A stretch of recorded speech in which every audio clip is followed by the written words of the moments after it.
চাঁদ এবং মঙ্গলের মাটি এখানে রাখা রয়েছে, শুধু রাখা নয়, যে কোনো ভিজিটার চাইলে স্পর্শ করতে পারেন। আর আমরা ল্যান্ড করেছি এতটাই কাছে, সাউথ পোলের এতটাই কাছে, যেটা আজ অব্দি কিন্তু অন্য কোনো স্পেস এজেন্সি করতে পারেনি।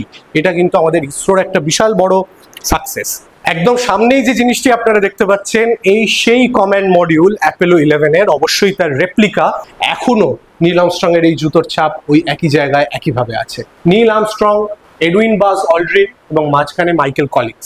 নীল আর্মস্ট্রং যার গল্প শুনলাম, তার মাথার চুল এখানে কিন্তু আমরা ফিল করতে পারবো।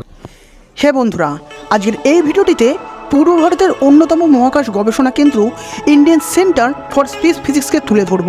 এটি গত বছর অর্থাৎ 2023 সালে ভারতবর্ষের অন্যতম নামকরা অ্যাস্ট্রোফিজিসিস্ট ডক্টর সন্দীপ কুমার চক্রবর্তী প্রতিষ্ঠা করেন। এটি আমাদের প্রত্যেকটি ভারতবাসীর কাছে একটি গর্বের বিষয়। এখানে মূলত অ্যাস্ট্রোনমি, অ্যাস্ট্রোফিজিক্স এবং স্পেস সায়েন্স পড়ানো এবং গবেষণা হয়ে থাকে। এই মহাকাশ গবেষণা কেন্দ্রটি কলকাতার দক্ষিণ অংশে মুকুন্দপুরের মেইন রাস্তা থেকে মাত্র 70 মিটার ভেতরে অবস্থিত। মেইন রোডের ঠিক পাশেই রয়েছে যতীন্দ্রনন্দী মেট্রো স্টেশন। স্পেস এনথুজিয়াস্ট মানুষের জন্য একটি স্বর্গরাজ্যই বলা যেতে পারে। তো তোমরা যদি এই স্পেস মিউজিয়ামে আসতে চাও, তার জন্য ছোট্ট একটা মিনি ব্লগ উপরে আই বাটন এবং নিচে ডেসক্রিপশন বক্সে তোমরা পেয়ে যাবে। তো বন্ধুরা, আমি চেষ্টা করেছি বেশি থেকে বেশি ইনফরমেশন এই ভিডিওটির মাধ্যমে তুলে ধরবার, তাই ভিডিওটি একটু লম্বা হতে পারে। আর স্টুডেন্টসরা কী করে পড়াশোনা করবে, কী করে ভালো নাম্বার পেয়ে ভালো কলেজে অ্যাডমিশন নিতে পারবে, IIT, JEE বা নিট ক্লিয়ার করতে পারবে, এই সমস্ত জিনিস আমরা বিভিন্ন স্যারেদের ইন্টারভিউয়ের মাধ্যমে এই চ্যানেলে তুলে ধরবো। আর তোমরা যদি নতুন নতুন স্যারেদের ব্যাপারে জানতে চাও, সেই ব্যাপারে জানতে আমাদের ইউটিউব চ্যানেলটাকে অবশ্যই সাবস্ক্রাইব করবে। এছাড়া তোমরা যদি বিভিন্ন স্কিল ডেভেলপমেন্ট এডুকেশন ইনস্টিটিউটের ব্যাপারে জানতে চাও, তাহলে অবশ্যই আমাদের চ্যানেলটাকে সাবস্ক্রাইব করে সঙ্গে থাকবে। আমরা মূলত এই চ্যানেলে বিভিন্ন স্যার এবং এডুকেশন ইনস্টিটিউটগুলোকেই তুলে ধরবো, সেটাই এই ইউটিউব চ্যানেলের মেন উদ্দেশ্য। সো হ্যালো বন্ধুরা, আমি রাজীব, আর তোমরা দেখছো জীবন গঠনের পথে বাংলার জাতীয়তাবাদী অন্ধ্রপ্রদেশের ইউটিউব চ্যানেল। তো চলুন আজকের এই ভিডিওটা শুরু করা যাক। তো জীবন গঠনের পথে ইউটিউব চ্যানেলের নতুন একটা ব্লগে আপনাদের সকলকে স্বাগত বন্ধুরা।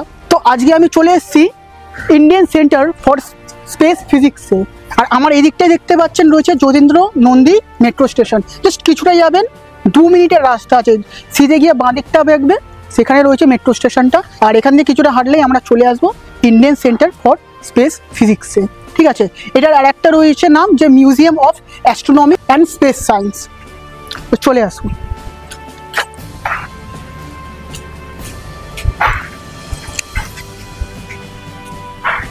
আজকে দেখতেই পাচ্ছেন 15ই আগস্ট যেহেতু ছিল, সেহেতু আজকে জাতীয় পতাকাটা উত্তোলন করা হয়েছে। যদি আমি একটুখানি দেরি করে এসেছি,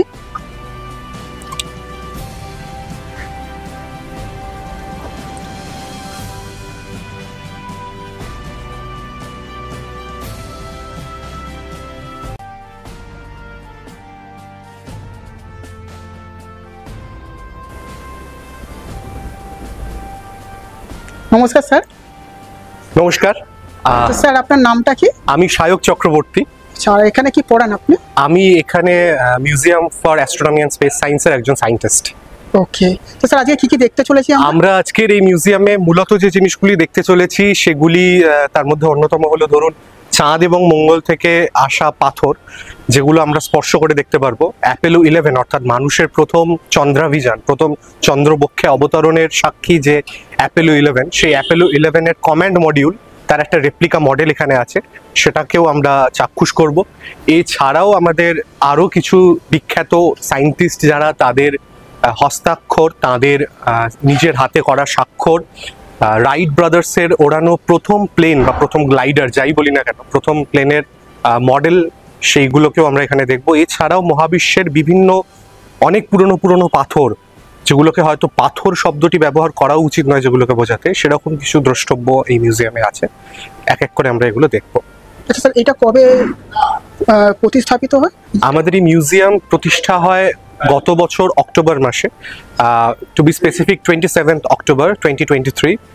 উইং কমান্ডার রাকেশ শর্মা তিনি নিজে এসেছিলেন এই মিউজিয়ামের উদ্বোধনের সময়, এবং পরবর্তীকালে ডিসেম্বর মাস থেকে এই মিউজিয়াম পাবলিকদের জন্য ওপেন করে দেওয়া হয়। চলুন স্যার আজকে ভিডিওটা শুরু করে। নিশ্চয়ই, চলুন।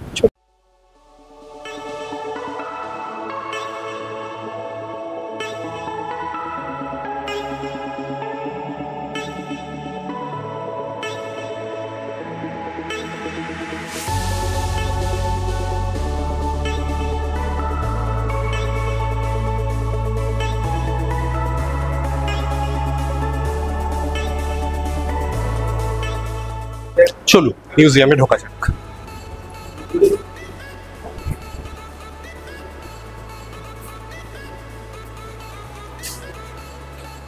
এখানে আমাদের মিউজিয়ামের টিকিট কাউন্টার কাম গিফট কাউন্টার্স। তো এখান থেকেই টিকিট বুকিং বা আমাদের মিউজিয়ামের যে সমস্ত জিনিসপত্র এখানে বিক্রয়ের ব্যবস্থা রয়েছে, তার মধ্যে অন্যতম হলো একটি গাইড বুক। কারণ আমাদের মিউজিয়ামে এমন কিছু দ্রষ্টব্য রয়েছে যেগুলি মানে না দেখে বেরোনোটা একেবারেই উচিত হবে না, এমন কিছু জিনিস সেগুলো এই গাইড বুকটিতে সম্পূর্ণভাবে দেওয়া রয়েছে। কেউ চাইলে এখানে সেটি এক ঝলক দেখে নিয়ে ভেতরে ঢুকতে পারেন, তবে আমরা রেকমেন্ড করি মাত্র 15 টাকা দাম একটি গাইড বুক যদি আপনি পারচেস করে নিয়ে ভেতরে ঢোকেন, তাহলে ভেতরে যে জিনিসগুলো রয়েছে সেগুলো বুঝতে আপনার আরো সুবিধা হবে। এছাড়াও অন্য কিছু গিফট আইটেমস, সুভেনিরস এখানে রয়েছে। আর এছাড়া টিকিট কাউন্টার। স্যার টিকিট প্রাইসটা কত আছে? 100 টাকা পার পার্সন, 100 টাকা। ওকে স্যার, অনলাইনের কি কোনো ব্যবস্থা আছে? ওকে ওকে। আমরা মিউজিয়ামে প্রবেশ করব তার আগে দেখুন, এই আমাদের মিউজিয়ামের যে উদ্বোধন হয়েছিল সেই সংক্রান্ত ফলক, যেখানে উইং কমান্ডার রাকেশ শর্মা নিজে উপস্থিত ছিলেন এই মিউজিয়ামের ইনঅগুরেশনের সময়।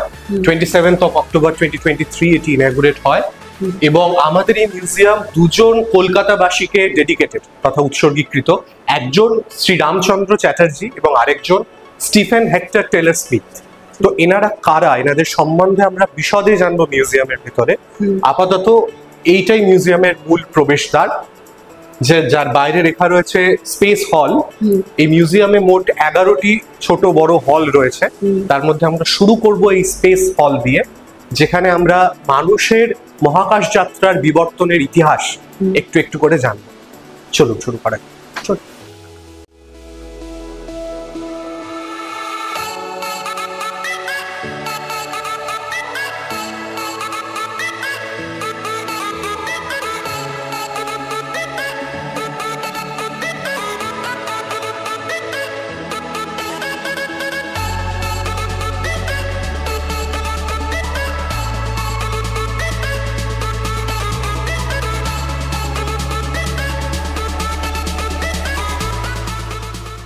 স্পেস ফিজিক্স বা স্পেস সায়েন্স যেভাবে ইভলভ হলো, আজকের আমরা মহাকাশে পৌঁছেছি, আমরা চন্দ্রবক্ষে অবতরণ করছি, আমরা মঙ্গল গ্রহে স্যাটেলাইট পাঠাচ্ছি, এগুলো কিন্তু একদিনে ঘটেনি, এগুলো ঘটেছে বহু দিনের পরিশ্রমের ফলে।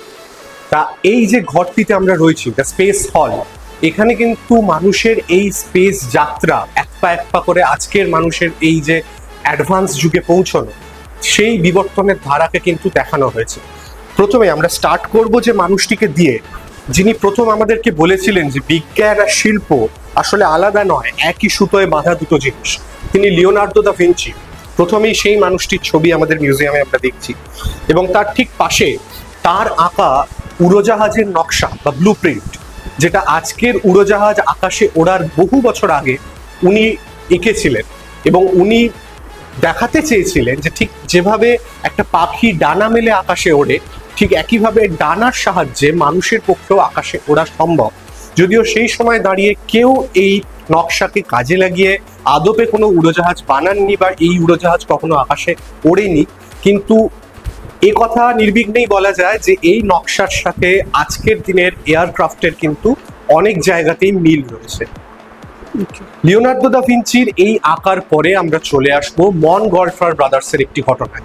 যে দুই ভাইয়ের ছবি আপনারা দেখছেন এই মুহূর্তে স্ক্রিনে, এই দুই ভাই হলেন মনগলফার ব্রাদার্স, যারা এই বেলুনটিকে, যে বেলুনটিকে আপনারা দেখছেন, এই বেলুনটিকে প্রথম আকাশে উড়িয়েছিল। 1783 সালে এই বেলুনটি মানুষের তৈরি প্রথম কোনো অবজেক্ট যেটা কিনা আকাশে উড়ল। এটি একটি রাজপ্রাসাদের সামনে থেকে ওড়ানো হয়েছিল, যে রাজপ্রাসাদের ছবি এখানে স্ক্রিনে আপনারা দেখতে পাবেন। এই রাজপ্রাসাদের সামনে থেকে বেলুনটিকে ওড়ানো হয় এবং বেলুনটির লঞ্চ দেখবার জন্য সেখানে কাতারে কাতারে মানুষের ভিড় জমে, কারণ তার আগে পর্যন্ত মানুষ পাখি ছাড়া অন্য কোনো বস্তুকে কিন্তু আকাশে উঠতে দেখেনি। তাই সেই সময় দাঁড়িয়ে মনগলফার ব্রাদার্সের এই হট এয়ার বেলুনকে আকাশে ছাড়া, সেটা কিন্তু একটি অবিস্মরণীয়, একটি দুর্দান্ত এক্সপেরিমেন্ট ছিল। যদিও এর পিছনে সেইভাবে কোনো সায়েন্টিফিক রিসার্চ কাজ করেনি, ওনারা কেবলমাত্র একটি বেলুনের নিচে আগুন লাগিয়ে হট এয়ার গ্যাস তৈরি করে বেলুনটিকে টেক অফ করিয়েছিলেন, কিন্তু সেই সময় দাঁড়িয়ে এটার একটা অত্যন্ত গুরুত্বপূর্ণ ভূমিকা ছিল। এরপরে যে আবারও দুই ভাই, তারা কিন্তু আবার বেলুন ওড়ালেন। এবারে তারা সায়েন্টিফিক ওয়েতে অনেক রিসার্চ এক্সপেরিমেন্ট করে তারপর বেলুন ওড়ালেন। তারা হলেন পিকার্ড ব্রাদার্স, অগাস্টি পিকার্ড এবং জিন পিকার্ড, যাদের হ্যান্ড রিটেন অটোগ্রাফ আমরা এখানে দেখতে পাচ্ছি। অগাস্টি পিকার্ড, এখানে আছে জিন পিকার্ড এবং নিচে আছেন জেনেট পিকার্ড, ওনার ওয়াইফ, জিন পিকার্ডের ওয়াইফ জেনেট পিকার্ড, তাদের অটোগ্রাফ। এবং এই ছবিতে ওনারা 3 জন রয়েছেন, যেটা কিনা 100% অরিজিনাল, কোনো জেরক্স কপি নয়, একদম সত্যি সত্যি ওনাদের নিজেদের হাতের স্বাক্ষর, সেই জিনিসটি কিন্তু এখানে দেখানো হয়েছে। এবং আরো উল্লেখযোগ্য, এই পিকার্ড ব্রাদার্সের এক ভাই যিনি হলেন অগাস্টি পিকার্ড, তাকে নিয়ে কিন্তু টিনটিনের একটি বিখ্যাত ক্যারেক্টার প্রফেসর ক্যালকুলাস, যে ক্যারেক্টারটি অ্যাকচুয়ালি তার থেকেই অনুপ্রাণিত। প্রফেসর ক্যালকুলাস যারা টিনটিন পড়েছেন জানেন তারা যে এই প্রফেসর ক্যালকুলাস একটি অত্যন্ত গুরুত্বপূর্ণ চরিত্র এবং এখান থেকেই কিন্তু উনি অনুপ্রাণিত। তার পাশের ছবিটিতেও আপনি দেখবেন প্রফেসর ক্যালকুলাস একটি সাবমেরিন জাতীয় জিনিস চালাচ্ছেন, যেটার সাথেও কিন্তু সেই অগাস্টি পিকার্ড বা জিন পিকার্ডের করা একটি এক্সপেরিমেন্টের মিল পাওয়া যায়। এবার আমরা একটু জাম্প করি, চলে আসি এই পোস্টারটির দিকে, যেখানে আমরা বিভিন্ন রকমের স্পেস শাটলকে দেখিয়েছি। স্পেস শাটল কি? শাটল অর্থাৎ আমরা বুঝি যে যানবাহনে করে আমরা চলাফেরা করি। ফর এক্সাম্পল, আমি যদি কলকাতায় থেকে বলি আমি শাটল ক্যাব করছি, তখন আমরা বুঝি ট্যাক্সির কথা বলছি। স্পেসে এরকম ধরনের শাটল চলে না, সেটা কখনোই ট্যাক্সি সার্ভিস দেওয়ার জন্য নয়, বরং মানুষকে পৃথিবী থেকে মহাকাশে নিয়ে যায় এই ধরনের স্পেস শাটল। আমেরিকা এখনো পর্যন্ত যতগুলো স্পেস শাটল তৈরি করেছে তাদের মধ্যে উল্লেখযোগ্য Enterprise, Columbia, Challenger, Discovery, Atlantis এবং এন্ডেভার। এর মধ্যে কলম্বিয়ার কথা আমরা অনেকেই জানি। কলম্বিয়াতে কল্পনা চাওলা, যিনি ডিজাস্টারের সম্মুখীন হয়েছিলেন, তিনি কিন্তু এই কলম্বিয়া শাটলেই স্পেসে গিয়েছিলেন। তো এই স্পেস শাটল আসলে একটি রকেট লঞ্চারের সাথে বাঁধা থাকে, যে রকেট লঞ্চারটি লিফট অফ করে এবং একটি সার্টেন অল্টিটিউডে পৌঁছে রকেট লঞ্চারটি ডিট্যাচ হয়ে যায় এবং স্পেস শাটেলের নিজস্ব প্রপালশন সিস্টেম তাকে স্পেসে ম্যানুভার করতে সাহায্য করে। ভেরি রিসেন্টলি একটি স্পেস শাটেল ইন্টারন্যাশনাল স্পেস স্টেশনে গিয়ে আটকে গিয়েছে। গত 6 জুন সেটি ইন্টারন্যাশনাল স্পেস স্টেশনে ডক করেছিল এবং বর্তমানে সেটি আটকে রয়েছে। মহাকাশচারীরা ইন্টারন্যাশনাল স্পেস স্টেশনেই রয়েছেন, বিভিন্ন যান্ত্রিক গোলযোগের কারণে তারা কিন্তু ফিরতে পারছেন। তারাও কিন্তু ঠিক এইরকমই একটি স্পেস শাটেলে করেই স্পেসে গিয়েছেন। স্যার, ফেরার উপায় কি আছে? ফেরার উপায় দেখুন, এখন অনেক রকমের টেকনোলজিক্যালি অনেক অ্যাডভান্স। এক হতে পারে ওখানে যারা সায়েন্টিস্টরা রয়েছেন তারাই কোনোভাবে এই যান্ত্রিক সমস্যা মিটিয়ে ফেলতে পারে, অথবা যে ইন্টারন্যাশনাল স্পেস স্টেশন সেখানে কিন্তু সেটা বলতে পারেন এক রকমের আমাদের খিদিরপুরের ডকের মতো, সেখানে আরও একটা স্পেস শাটল এসে অ্যাটাচ হতে পারে। সুতরাং অ্যাট দ্য ওস্ট গ্রাউন্ড থেকে আরেকটা কোনো স্পেস শাটল সেখানে গিয়ে তাদেরকে কিন্তু নিয়ে আসতে পারে। সেটা মানে এমন ব্যাপারটা নয় যে ওনারা আর কোনোদিনই ফিরবেন না, এরকম নয়। ওনাদের ফেরার এখনো যথেষ্টই অপশন রয়েছে। হ্যাঁ, সেটা যথেষ্ট উদ্বিগ্নের একটা কারণ ইন্টারন্যাশনাল স্পেস স্টেশনে সেখানে খাবার দাবার বা রেশন কিন্তু একটা লিমিটেড পরিমাণে থাকে, সেখানে সবসময় আনলিমিটেড সবকিছু পাওয়া যায় না এবং দীর্ঘদিন মানুষের পক্ষে মহাকাশে থাকাটাও একটা চ্যালেঞ্জিং ব্যাপার। কাজেই আমরা আশা করব যত তাড়াতাড়ি সম্ভব ওনারা পৃথিবীতে ফিরে আসুন। তবে উদ্বিগ্নের ব্যাপার কিন্তু একেবারেই অসম্ভব না সেটা।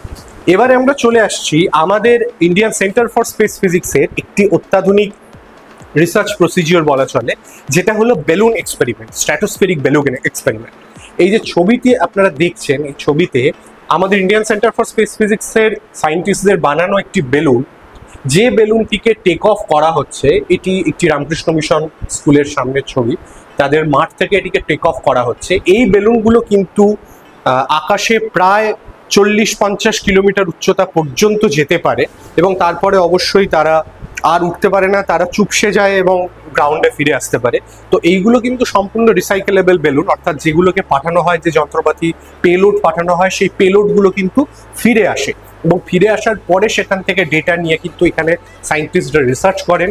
এখানে পিএইচডিও হয় এই বেলুন এক্সপেরিমেন্ট সম্বন্ধে এবং এই বেলুন তৈরি করা, বেলুন টেক অফ করা ইত্যাদি রিলেটেড কোর্স, যেটা সাধারণ মানুষও টেক অফ করতে পারেন, আমাদের ইনস্টিটিউটে কিন্তু সাধারণ মানুষদের জন্যও কিন্তু এই বেলুন এক্সপেরিমেন্টের কোর্স নেওয়া হয়। নেক্সট আমরা এয়ারক্রাফটের গল্প করছিলাম, যে কিভাবে লিওনার্দো দা ভিঞ্চি প্রথম উড়োজাহাজের নকশা এঁকেছিলেন। তার বহু বছর পরে কিন্তু জার্মানির দেখতে পারেন এই ধরনের এয়ারশিপ চালু করেছিল, এটা হিন্ডেনবার্গ ডিজাস্টার, এই এয়ারশিপ তাতে আগুন লেগে যায়, ক্র্যাশ হয়, সেই হিন্ডেনবার্গ ডিজাস্টার, এটা সেই ঘটনাকে দেখানো হয়েছে। এবং মূলত এরপর থেকে এয়ারশিপের প্রচলন বন্ধ হয়ে যায়। এবং তার পাশেই জার্মানি বলতেই যার কথা মাথায় আসে, যে সায়েন্টিস্ট, তিনি হলেন আর কেউ নন, Wernher von Braun. Wernher von Braun তৎকালীন জার্মানির, অর্থাৎ হিটলারের জার্মানির একজন নাৎজি ছিলেন। হিটলারের ক্যাম্পের উনি একজন সায়েন্টিস্ট ছিলেন। হিটলার কিন্তু তার সায়েন্টিস্টদের দিয়ে বিভিন্ন সময় বিভিন্ন রকমের উল্টোপাল্টা ধরনের বা আজব ধরনের এক্সপেরিমেন্ট করাতেন। তা এই ওয়ার্নার ভন ব্রাউনের ওপর দায়িত্ব দেওয়া হয়েছিল একটি মিসাইল বানানোর জন্য, যেটা কিনা লন্ডনকে পুরো ধ্বংস করতে পারে। তো তার আগেই অবশ্যই হিটলার আত্মসমর্পণ করেন এবং মারা যান যুদ্ধে। এবং এই ওয়ার্নার ভন ব্রাউনকে আমেরিকান সোলজাররা তাকে নিয়ে চলে যান আমেরিকাতে। সেখানে তার উপর অত্যাচার চালানো হয়, তার হাত ভেঙে দেওয়া হয়, দেখতে পাচ্ছেন তার হাতে প্লাস্টার করে দেওয়া রয়েছে, তাকে হাত ভেঙে দেওয়া হয়। এবং তারপরে কিন্তু আমেরিকার স্পেস প্রোগ্রামের একরকম জনক হয়ে ওঠেন এই ওয়ার্নার ভন ব্রাউন। যে বিখ্যাত V2 রকেট, সেই ওয়ার্নার ভন ব্রাউনই তৈরি করেন। এবং ক্রমশ উনি আমেরিকান তৎকালীন যে প্রেসিডেন্ট, তার সান্নিধ্য লাভ করেন। এবং S4 রকেট লঞ্চিংয়ের একটি ছবি এখানে দেখতে পাচ্ছেন, জন এফ কেনেডির সাথে ওয়ার্নার ভন ব্রাউন দাঁড়িয়ে রয়েছেন। এবং এই আমেরিকার, এই নাৎসি জার্মান কিন্তু পরবর্তীকালে আমেরিকার ফাদার অফ স্পেস প্রোগ্রাম হয়ে ওঠেন। নেক্সট যে মানুষটিকে আমরা দেখছি, এনার কথা আমরা সবাই চিনি, কিন্তু আনফর্চুনেটলি আমরা কজন ওনার ছবি দেখেছি বা সিগনেচার দেখেছি সেটা হয়তো হাতে গুনে বলা যায়। তিনি আর কেউ নয়, তিনি হলেন Yuri Gagarin, the first man in space. প্রথম যিনি তখনকার ইউএসএসআর বা সোভিয়েত ইউনিয়ন থেকে স্পেসে গিয়েছিলেন, ইউরি গ্যাগারিন। সেই ইউরি গ্যাগারিনের অরিজিনাল ছবি এবং তার নিজের হাতে করা স্বাক্ষর আপনি ওখানে দেখতে পাচ্ছেন। তার ঠিক পাশে ইউরি গ্যাগারিন, তার পাশে রয়েছেন ভ্যালেন্টিনা টেরেস্কোভা। ভ্যালেন্টিনা টেরেস্কোভা কিন্তু প্রথম মহিলা মহাকাশচারী। এই যে ছবিটি আপনারা দেখছেন, যেটি একটি পুরো সিল প্যাকেটে রয়েছে, এই ছবিটি ভ্যালেন্টিনা টেরেস্কোভার অরিজিনাল একটি ছবি, যাতে উনি নিজে পেনে অটোগ্রাফ দিয়েছেন। এটি একদম অরিজিনাল। আপনি দেখবেন এখানে বারকোড পর্যন্ত লাগানো রয়েছে, অথেন্টিসিটি স্ট্যাম্প রয়েছে, নাম্বার দিয়েও পর্যন্ত ইভেন সার্চ করা যায়। ইউএসএসআর এর একের পর এক ম্যান মিশনের পরে আমেরিকাও কিন্তু পিছু পা হটেনি। আমেরিকাও তাদের অ্যাস্ট্রোনটদের মহাকাশে পাঠানো শুরু করেছিলেন।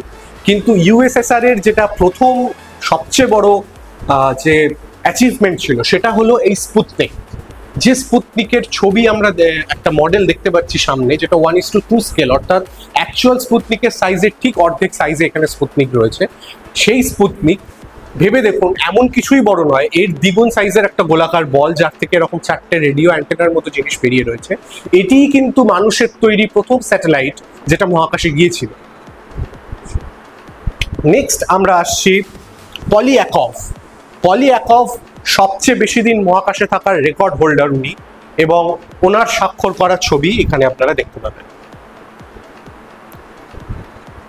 অ্যালেন শেপার্ড, প্রথম আমেরিকান যিনি স্পেসে গিয়েছিলেন মনে করা হয়, তিনি এই অ্যালেন শেপার্ড, এবং এইটা তার কমান্ড মডিউল ছিল। নেক্সট জন গ্লেন, জন এইচ গ্লেন, ইনিও আমেরিকার প্রথম দিককার একজন মহাকাশচারী। তারও এখানে অরিজিনাল অটোগ্রাফ করা ফটোগ্রাফ দেখতে পাচ্ছেন এখানে। First American woman to be in space, Sally ride. যেরকম আমরা প্রথম মহিলা, যার নাম একটু আগে ভ্যালেন্টিনা টেরেস্কোভা, ইনি হলেন Sally ride, first American woman in space.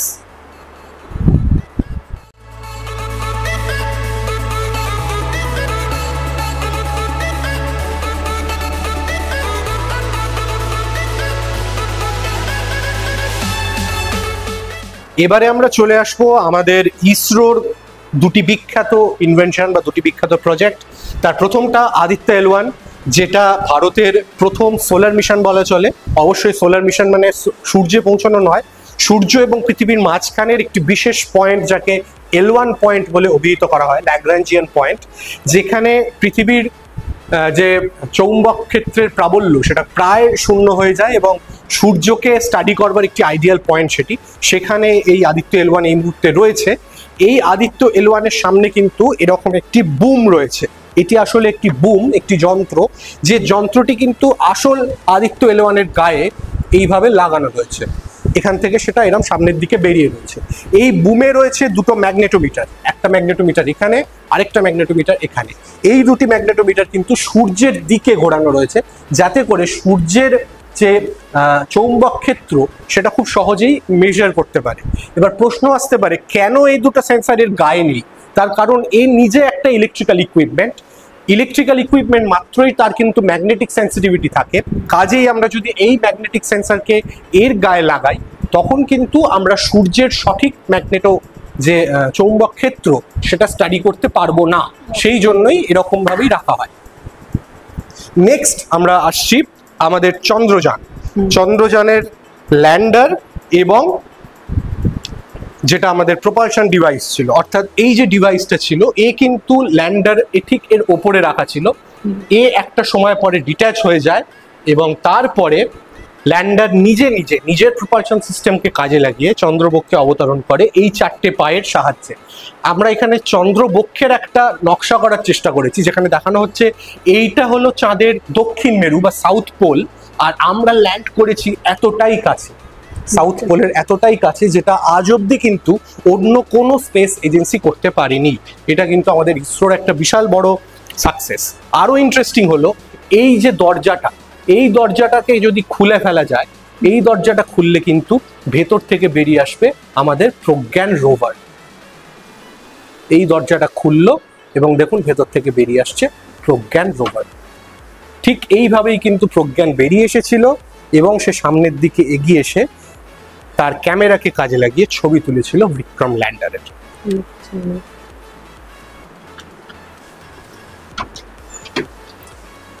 এটা আমাদের দেশের খুব বড় অ্যাচিভমেন্ট। এটা আমাদের দেশের ভীষণ বড় একটা অ্যাচিভমেন্ট। আমাদের ইসরো অন্য কোনো দেশ যেতে পারে, অন্য কোনো দেশ সাউথ পোলের এত কাছে পৌঁছতে পারিনি। আমাদের এটা বিশাল বড় অ্যাচিভমেন্ট। অবশ্যই এটা মাত্র 1 লুনার ডে, অর্থাৎ চাঁদে প্রায় 14 দিন মতো দিন থাকে। তো সেই 1 লুনার ডে পর্যন্ত অ্যাক্টিভ ছিল। অবশ্যই তার কারণ ও সোলার এনার্জি ছাড়া বেঁচে থাকতে পারে না, চাঁদে কোনো সেল কাজ করবে না। সুতরাং সেই জন্য 14 দিন পরে ও ডেড হয়ে যায়। ও স্ক্র্যাপ অবস্থায় এখনো পর্যন্ত কিন্তু চন্দ্রবক্ষে রয়েছে ওই বিক্রম ল্যান্ডার এবং প্রজ্ঞান রোভার। এখন কি একদম কাজ করে না? এখন একদম কাজ করে না, পুরো ডেড। এই ছবিতে আপনারা দেখতে পারবেন জন গ্রুন্সফিল্ড, যার আরো কিছু জিনিস আমরা দেখালাম, যিনি হাবেল টেলিস্কোপ রিপেয়ার করেছেন। একটি গ্রুপ ফটোতে তিনি স্বয়ং দণ্ডায়মান। দেখবেন এখানে ব্ল্যাক ইঙ্কে উনি সিগনেচার করেছেন ওনার ছবির ওপর। পিছনে যদি লক্ষ্য করেন আরেকজন ব্যক্তি, তিনি ব্লু ইঙ্কে সিগনেচার করেছেন। তিনি কিন্তু আমাদের এই ইনস্টিটিউটের director professor Chakraborty.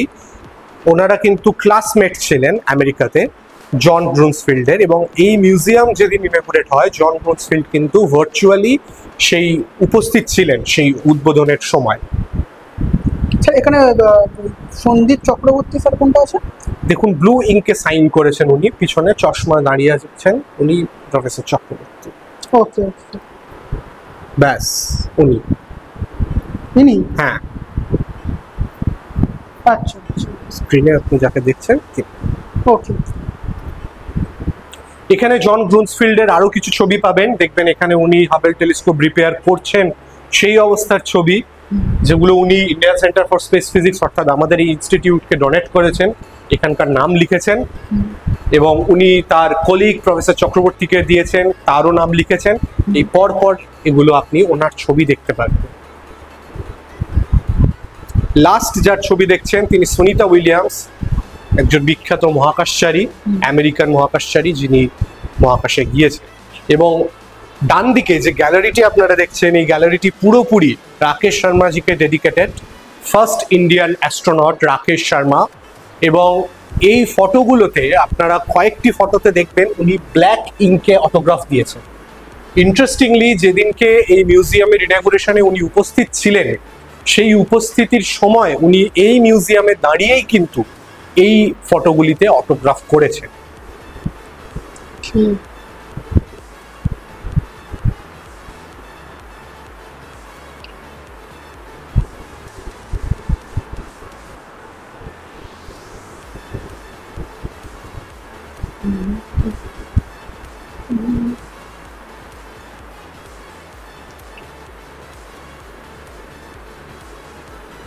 Next স্পুতনিকের model আমরা দেখলাম, কিন্তু এই স্পুতনিককে বাস্তবে যেমন দেখতে ছিল তার একটি ছবি দেখুন, যার অনুকরণেই অ্যাকচুয়ালি মডেলটি তৈরি। এবং স্পুতনিককে যদি মাঝখান থেকে দুভাগ করে দেওয়া হয় তাহলে ঠিক এই রকম দেখতে হয়, যার দুপাশে দুটি এরকম বলের মতো জিনিস এবং মাঝখানে ইলেকট্রিক্যাল ইকুইপমেন্ট। ঠিক এই রকমই দেখতে ছিল স্পুতনিক 2 কেও, যাতে করে প্রথম কোনো স্তন্যপায়ী প্রাণী মহাকাশে গিয়েছিল, যাকেও আপনারা সবাই চেনেন, আমাদের লাইকা, একটি স্ট্রিট ডগ, যে আমাদের মানব সভ্যতার জন্য এত বড় একটা স্যাক্রিফাইস করেছিল, যে মহাকাশে গিয়েছিল। এবং তখনকার দিনে অবশ্যই রিএন্টার করার কোনো টেকনোলজি আবিষ্কার হয়নি, কাজেই বৈজ্ঞানিকরা জানতেন লাইকা কোনোদিন ফিরবেন না। অতটুকু একটি চেম্বারের মধ্যে লাইকা মহাকাশে যায় এবং সেখানে যাওয়ার সাথে সাথেই ওই স্পুতনিক 2 এর মধ্যে কোনো হিটিং প্রবলেম শুরু হয় এবং ভেতরে একরকম আগুনে ঝলসে লাইকার মৃত্যু হয়। স্যার একটা কোশ্চেন আছে, আপনারা স্যার মানে সায়েন্টিস্টরা ওই সময় জানতো না যে পৃথিবীর বাইরে অক্সিজেন নেই, তো অক্সিজেন দিয়েছিল? অক্সিজেন ছিল, যথেষ্ট পরিমাণে অক্সিজেন ছিল, কিন্তু এটাও সত্যি যেহেতু বৈজ্ঞানিকরা জানতেন লাইকাকে ফেরানো সম্ভব নয়, কাজেই অক্সিজেন একটা সময় পরে শেষ হবে সেটা তাঁরাও জানতেন। সুতরাং লাইকার মৃত্যু অবশ্যম্ভাবী ছিল, কিন্তু লাইকাকে অক্সিজেন কমে গিয়ে সেইভাবে হয়তো ছটফট করতে করতে মরতে হয়নি, আরো বেশি হয়তো কষ্ট সে পেয়েছে, যাই হোক, কিন্তু তার মৃত্যু হয় মূলত আগুনে ঝলসে গিয়ে। আর স্যার মানে যদি ইঁদুর বা অন্য কোনো ছোট জাত পাঠানো হয়েছে, শিম্পাঞ্জি, এপ ইত্যাদি অনেককেই পাঠানো হয়েছে। আচ্ছা, এটা তো প্রথম আগুনে তো মারা গেছে। হ্যাঁ, প্রথম লাইকা। আমি প্রথমে শুনেছিলাম নাকি অক্সিজেনের অভাবে মারা গেছে। না, আগুনে হিটিং এ মারা যায়। নেক্সট আমরা এখানে একটি স্যাটেলাইটের ছবি দেখছি, এটি হলো ইন্টিগ্রাল স্যাটেলাইট, যেটা ইসা তৈরি। ইসা অর্থাৎ ইউরোপিয়ান স্পেস এজেন্সি, ঠিক যেমন নাসা বা ইসরো, তেমন ইউরোপিয়ান স্পেস এজেন্সি ইসা, তার ছবি। এবং সামনে তার একটি মিনিয়েচার মডেল আপনারা দেখতে পাচ্ছেন, যেটা 1:10 স্কেলে রয়েছে, অর্থাৎ অ্যাকচুয়াল স্যাটেলাইটটা ঠিক এর 10 গুণ। স্যাটেলাইটের নিচে আপনারা একটি মানুষের ছোট্ট অবয়ব দেখতে পারবেন। এটা জাস্ট এটাই বোঝানো হচ্ছে যে একজন সঠিক উচ্চতা সম্পন্ন বা একজন স্বাভাবিক উচ্চতা সম্পন্ন মানুষের তুলনায় ইন্টিগ্রাল স্যাটেলাইট ঠিক কতটা বড় হতে পারে। আসলে এটারও 10 গুণ হবে। 10 গুণ, বিশাল একদম। নেক্সট যে বৈজ্ঞানিকের ছবি আমরা এখানে দেখছি, এনার নাম প্রফেসর জেমস ওয়েব, যার নামে জেমস ওয়েব স্পেস টেলিস্কোপ। এখানে দেখছেন জেমস ওয়েব স্পেস টেলিস্কোপের ছবি, ওপরে সিগনেচার করেছেন জন ম্যাথিউ, যিনি এই জেমস ওয়েব টেলিস্কোপের পিআই বা প্রজেক্ট ইনচার্জ, সেই জন ম্যাথিউ। এবং সামনে আপনারা দেখতে পাচ্ছেন জেমস ওয়েব টেলিস্কোপের একটি মিনিয়েচার মডেল 1:14 স্কেলে, অর্থাৎ অ্যাকচুয়াল জেমস ওয়েব টেলিস্কোপ ঠিক এর 14 গুণ বড়। নেক্সট আমরা আসছি আমাদের নিজেদের চন্দ্রয়ান 3, যেটা গত বছর এরকম অগস্ট মাসেই চন্দ্রবক্ষে অবতরণ করেছিল সাকসেসফুলি। এবং সেই চন্দ্রয়ান 3-র বিক্রম ল্যান্ডার এখানে কিন্তু দাঁড়িয়ে রয়েছে চন্দ্রবক্ষে। প্রজ্ঞান রোভার এরকম সরে এসে ছবিটা তুলেছে। প্রজ্ঞান কিন্তু বিক্রমের এই একটি মাত্রই ছবি তুলেছে, যেটা ইসরো অফিসিয়ালি পাবলিশ করেছে এই ছবিটি। এবং এটি খুব রেয়ার কোনো ছবি নয়, এটিও পাওয়া যায় ইন্টারনেটে বা গুগলে, আপনি পাবেন। বাট এটা আমাদের কাছে একটা ভীষণ বড় অ্যাচিভমেন্ট। এটা হলো কেপলেরিয়ান স্যাটেলাইট বা কেপলেরিয়ান টেলিস্কোপ, যেটা প্রথম দিককার খুব ফার্স্ট জেনারেশনের স্পেস টেলিস্কোপ। এবার আমরা দেখব এই প্লেনটিকে। এটি সেই বিখ্যাত প্লেন যেটা মানব সভ্যতার চাকাকে একদম অন্য দিকে ঘুরিয়ে দিয়েছিল, বা বলা ভালো মানব সভ্যতাকে আকাশে উড়িয়ে দিয়েছিল। আমরা আজকের যে বিমানে চড়ছি, এক জায়গা থেকে আরেক জায়গায় যাচ্ছি, খুব সহজে খুব কম সময়ে এক দেশ থেকে অন্য দেশে পাড়ি দিচ্ছি, সেটা কিন্তু আজ থেকে 100 বছর আগে এতটা সহজ ছিল না।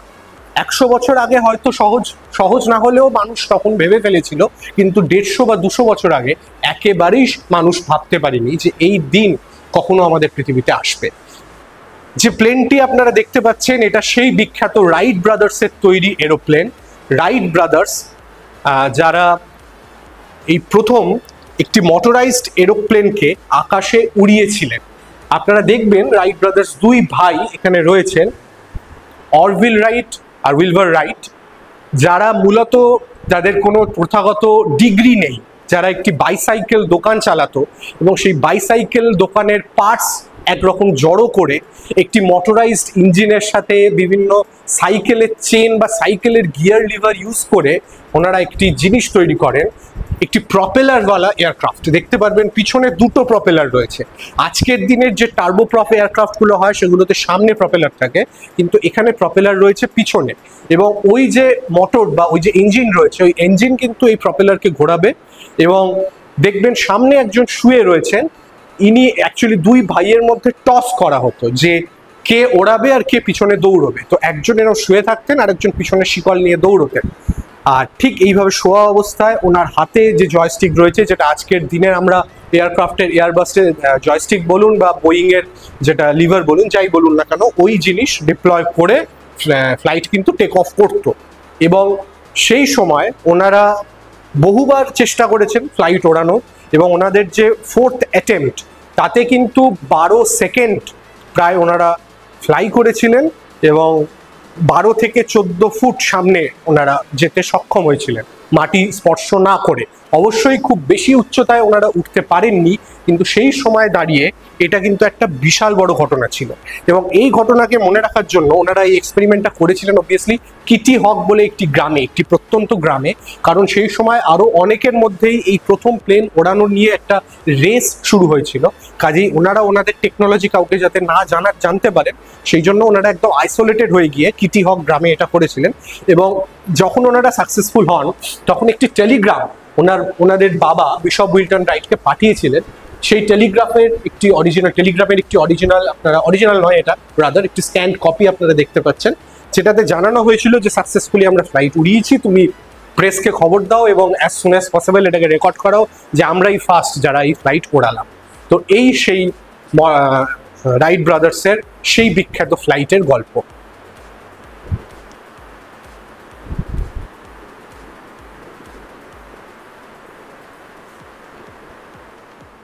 তো স্যার এখন আমরা কোথায় যাচ্ছি? আমরা এরপরে যাব নেক্সট অ্যাপোলো রুমে, যেটা আমাদের এই মিউজিয়ামের সবচেয়ে বেশি মিডিয়া কভারেজ প্রাপ্ত রুম, যেখানে আমরা অ্যাপোলো 11 যাতে করে মানুষের প্রথম চন্দ্রপক্ষে অবতরণ, সেই অ্যাপোলো 11 সংক্রান্ত কিছু জিনিসপত্র দেখবো।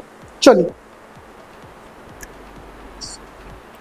স্পেস হল দিয়ে ফিরে যাবে ডান দিকে।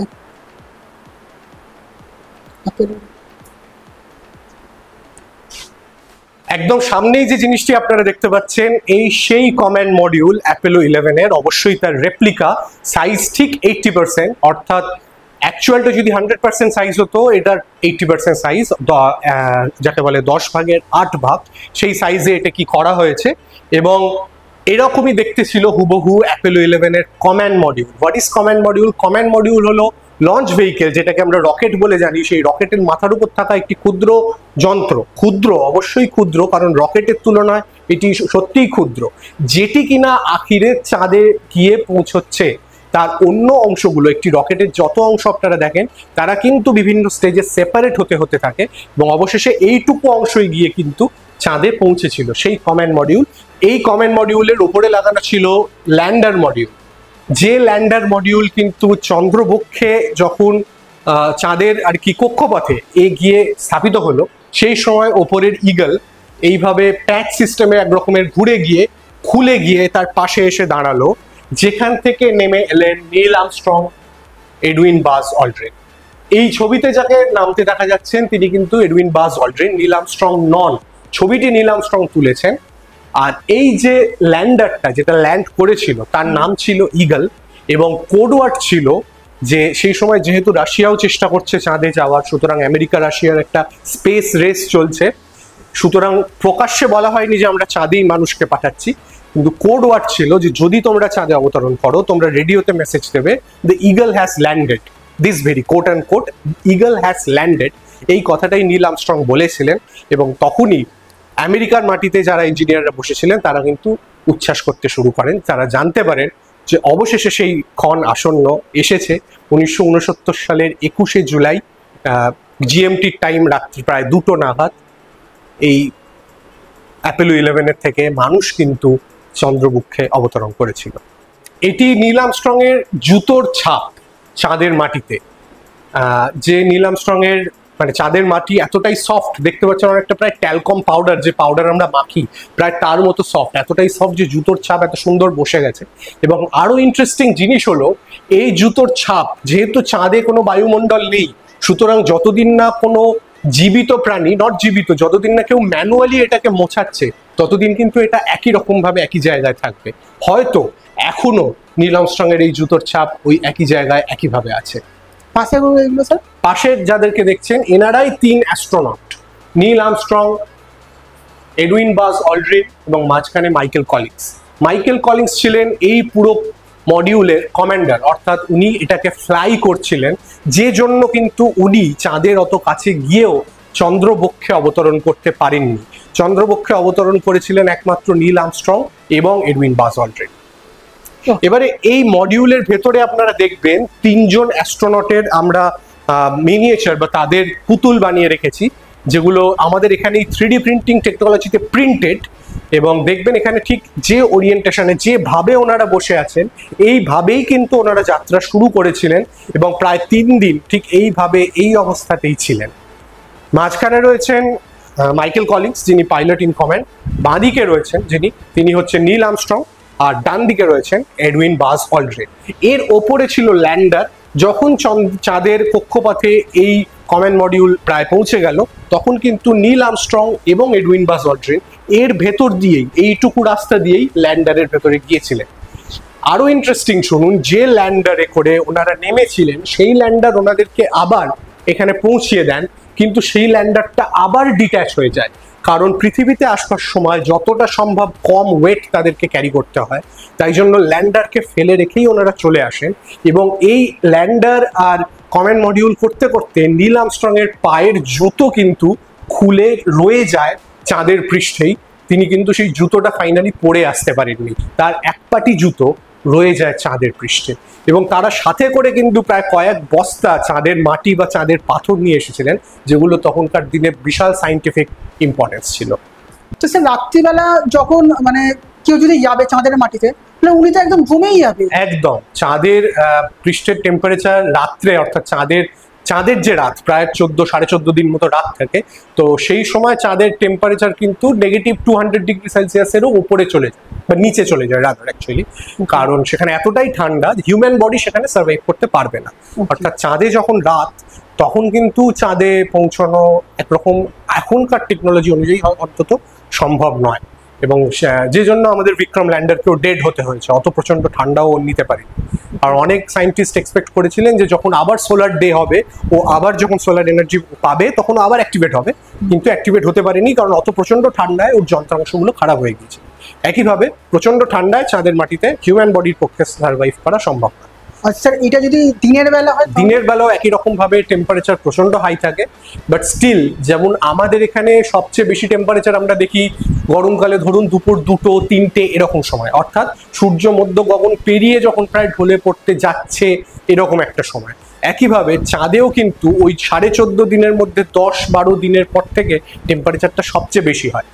কাজেই যখন লুনার ডে শুরু হলো ওই প্রথম 4-5 দিনের মধ্যে যদি কোনো অ্যাস্ট্রোনট চলে যান সেটাই মঙ্গলময় হয়, এবং সেই ক্যালকুলেশন করেই কিন্তু অ্যাস্ট্রোনটদের পাঠানো হয় যাতে তারা লুনার ডে শুরুতেই যেতে পারেন, সেই সময় সেখানকার টেম্পারেচারটা সামহাউ কন্ট্রোল থাকে।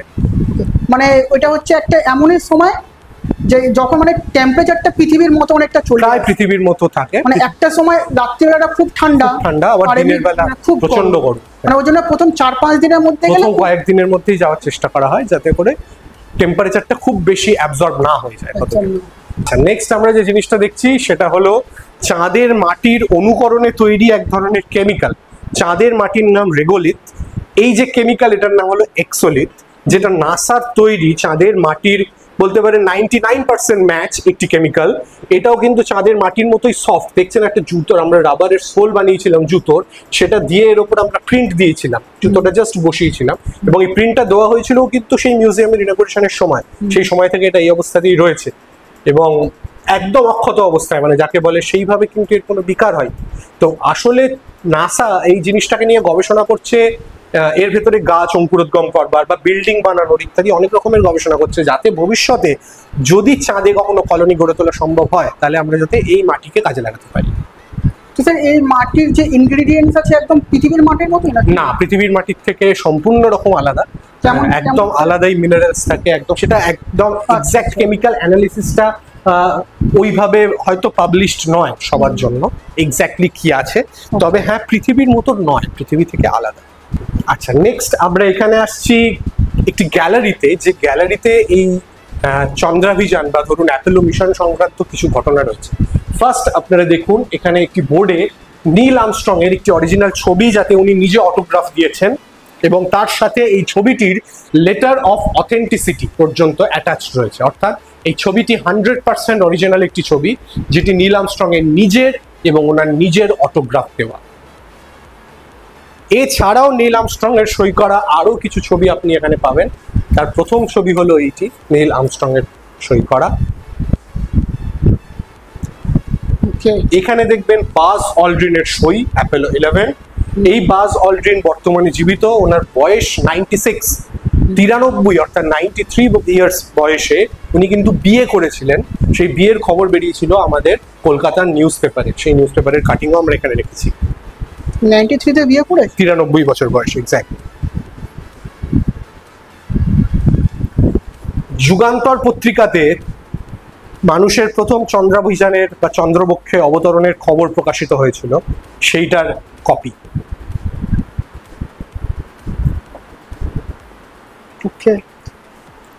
এই হলো সেই স্যাটার্ন 5 রকেট, যে স্যাটার্ন 5 রকেটে করে এই কমান্ড মডিউলটা মহাকাশে গিয়েছিল, এবং ঠিক মাথার উপর এইটুকু জায়গাতে এই কমান্ড মডিউলটা ছিল। বাকি এই সব কিন্তু সেপারেবল জিনিস, সব বিভিন্ন স্টেজে সেপারেট হতে হতে গিয়েছে।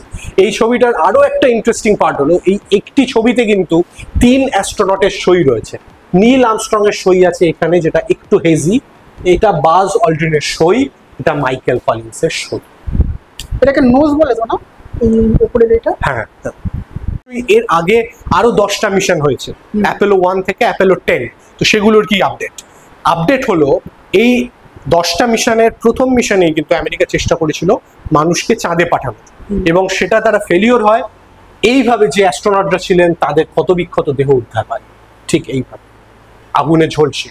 এবং এই ছিল সেই অ্যাপোলো 1 এর কমান্ড মডিউল, আর এই ছিলেন সেই হতভাগ্য অ্যাস্ট্রোনটেরা।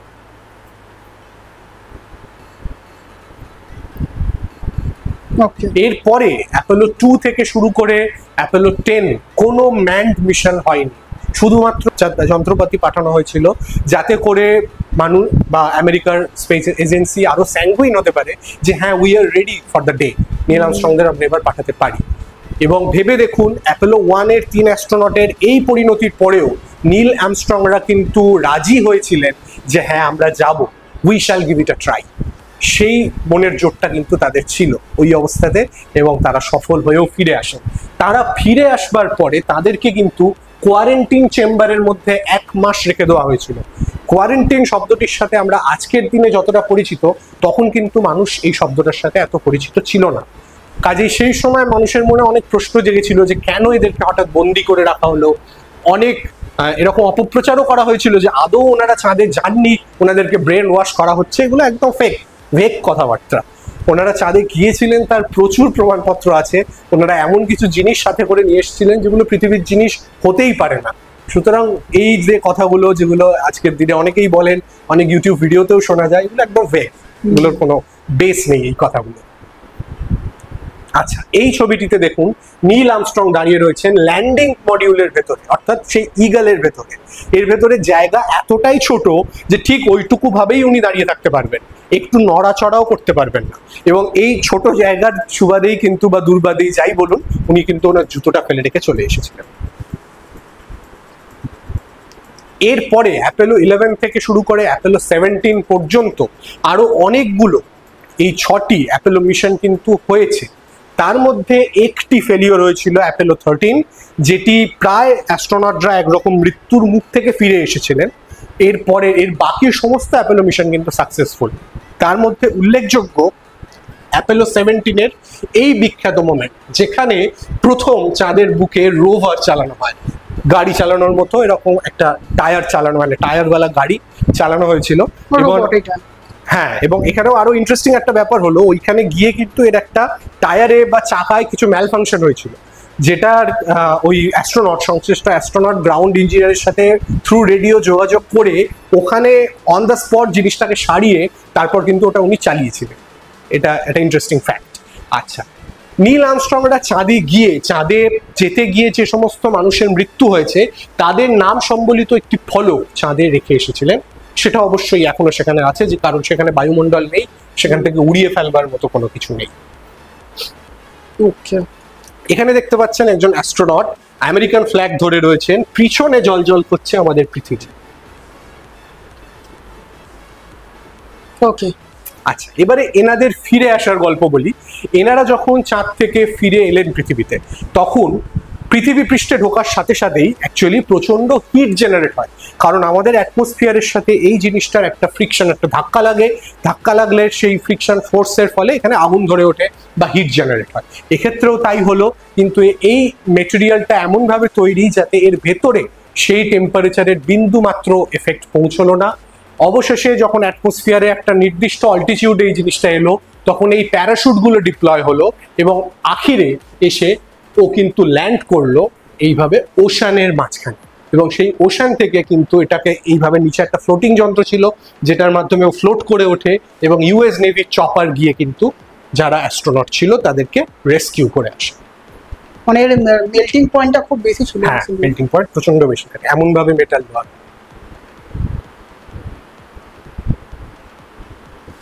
এবারে একটি বিখ্যাত বা খুব ইন্টারেস্টিং দুটো জিনিস, চাঁদ এবং মঙ্গলের মাটি এখানে রাখা রয়েছে। শুধু রাখা নয়, যে কেউ ভিজিটার চাইলে স্পর্শ করতে পারেন। এইখানে এটা ওপেন রাখা রয়েছে, স্পর্শ করে ফিল করতে পারেন যে চাঁদের বা মঙ্গলের মাটি ফিল করতে ঠিক কেমন লাগে। তাই নাকি? একদম। কোনটা, এটা বাঁ দিকেরটা? এটা চাঁদের মাটি আর এটা মঙ্গলের মাটি। এখন প্রশ্ন আসতে পারে যে মঙ্গলের মাটি কিভাবে পৃথিবীতে এলো? মঙ্গলে গিয়ে তো আজ অব্দি কেউ ফেরেনি, বা মঙ্গলে তো মানুষ এখনো পর্যন্ত যায়নি। তো এর উত্তর হলো, মঙ্গল থেকে কোনো এক অ্যাস্টেরয়েড ছিটকে এসে পৃথিবীতে পড়েছিল। তার স্যাম্পলিং টেস্ট করে জানা গিয়েছিল যে সেটা মঙ্গলের যে গঠন, মার্সের যে গঠন, তার সাথে ম্যাচ 100% হয়েছিল। সুতরাং এটা মঙ্গলের মাটি। এবং চাঁদ থেকে তো মানুষ এসেছে, সে তো জানা কথাই।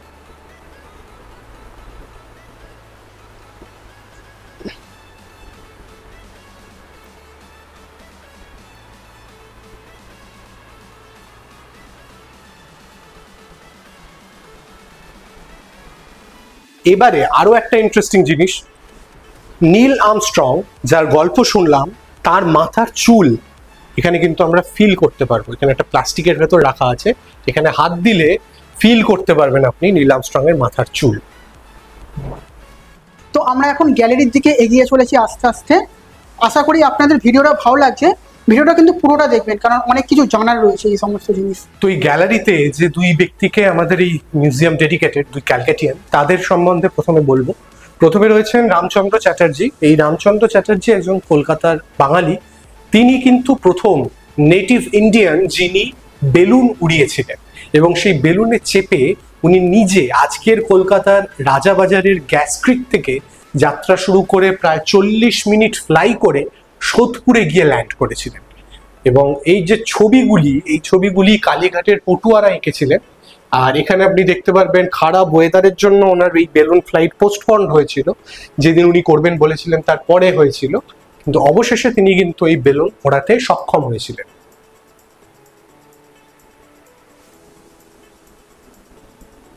নেক্সট আমরা আসছি rocket mail pioneer Hector Taylor Smith. নামে ইউরোপীয় হলেও ইনি একজন ভারতীয়, কলকাতায় থাকতেন এলিয়ট রোডে, এবং ইনি রকেটে করে মেল অর্থাৎ চিঠিপত্র পাঠাতেন। ভারতবর্ষের বিভিন্ন জায়গায় কিন্তু উনি এই চিঠি পাঠিয়েছেন। শুধু চিঠি নয়, উনি বন্যায় দুর্গতদের ওষুধপত্র, খাবার দাবার ইত্যাদিও পাঠিয়েছেন। এবং এইখানে সেরকম কিছু চিঠির স্যাম্পেলও রাখা রয়েছে। সিকিমের মহারাজা ওনাকে ইনভাইট করেছিলেন, সেই অনারে ওনার যে রকেট মেলের স্ট্যাম্পে সিকিমের মহারাজাকে সেখানে অ্যাকনলেজও করা রয়েছে। এবং আরও কিছু রকেট মেলের স্ট্যাম্প, কিছু ফার্স্ট ডে কভার ইত্যাদি রাখা আছে। কলকাতাতেই উনি থাকতেন 25 এলিয়ট রোডে, এবং আজকের যে এলসি রোড সেমেট্রি, সেই এলসি রোড সেমেট্রিতেই কিন্তু উনি সমাধিস্থ আছেন, এবং এইগুলো সেই সমাধিকরণ সংক্রান্ত রেকর্ড।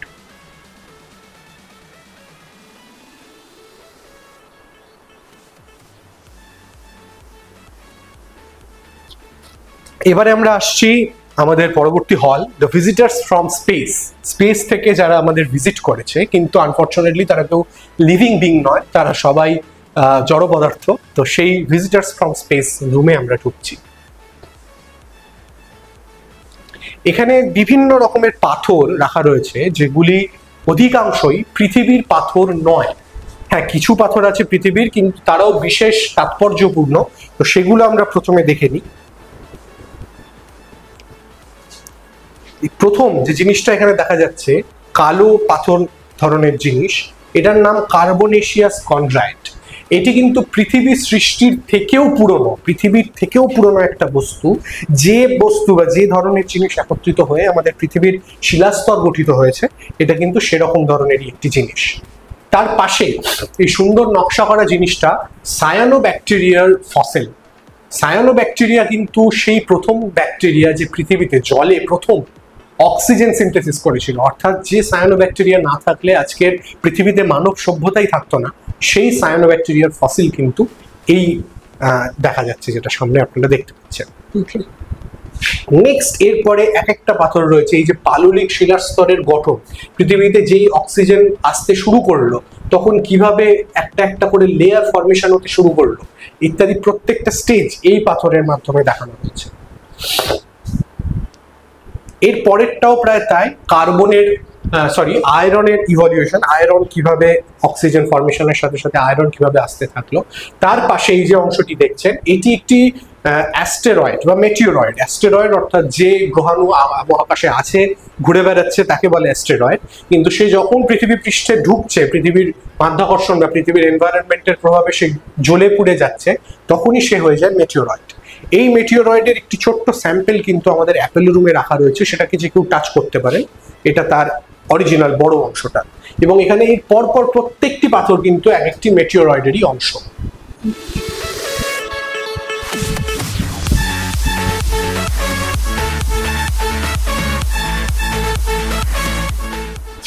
এখানে যে বিখ্যাত বৈজ্ঞানিকদের আবক্ষ প্রতিমূর্তিগুলো রয়েছে, সেই প্রত্যেকটি প্রতিমূর্তি কিন্তু আমাদের নিজেদের 3D প্রিন্টিং টেকনোলজির মাধ্যমে প্রিন্ট করা।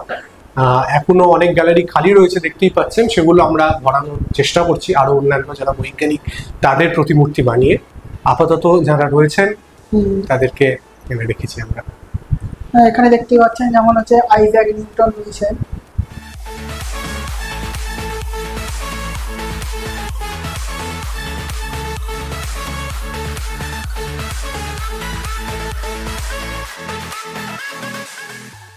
এবার আমরা আসছি মাইক্রোমেটিওরয়েডস দেখতে। মেটিওরয়েডস তো আমরা দেখলাম ভিজিটার্স ফ্রম স্পেসে। মাইক্রোমেটিওরয়েডস হলো এমন কিছু পদার্থ যারা আকাশে বা বলতে পারেন বাতাসে ভাসমান অবস্থায় থাকে। বৃষ্টির সময় তারা ওই বৃষ্টির জলকণাকে আশ্রয় করে ভূপৃষ্ঠে ঝরে পড়ে। তো আপনি যে হাঁটছি চলছি, আমাদের জুতোতেও কিন্তু অসংখ্য মাইক্রোমেটিওরয়েডস লেগে থাকছে। সেরকম মাইক্রোমেটিওরয়েডস কিন্তু আমরা এখানে এই অনুবীক্ষণ যন্ত্রের সাহায্যে আপনারা দেখতে পাবেন। এখানে ইন্টারেস্টিং হলো, আমরা যে স্যাম্পল থেকে এটাকে বানিয়েছি বা কালেক্ট করেছি, সেই স্যাম্পলটিও কিন্তু আমরা আপনাদেরকে দেখাচ্ছি। এই হলো সেই স্যাম্পলটি। এই স্যাম্পলটি আর কিছুই নয়, বৃষ্টির পরে আমাদের বিল্ডিং এর ছাদ ঝাঁট দেওয়ার পর পাওয়া ধুলো। সেটাকেই যদি আমরা মাইক্রোস্কোপের নিচে আর কি দেখি, আমরা কিন্তু ছোট ছোট মাইক্রোমেটিওরয়েডস দেখতে পাবো। তাদের শেপ হবে একদম পারফেক্ট গোলমরিচের দানার মতো স্ফেরিক্যাল এবং কুচকুচে কালো। এরা কিন্তু কেউ পৃথিবীর জিনিস নয়, এরা প্রত্যেকে মহাকাশের জিনিস, যারা বাতাসে সাসপেন্ডেড অবস্থায় থাকে এবং বৃষ্টির সাথে ভূপৃষ্ঠে ঝরে পড়ে। কাজেই মেটিওরয়েডস দেখতে কিন্তু মিউজিয়ামে না দৌড়ে আমরা আমাদের বাড়ির ছাদেই দৌড়তে পারি।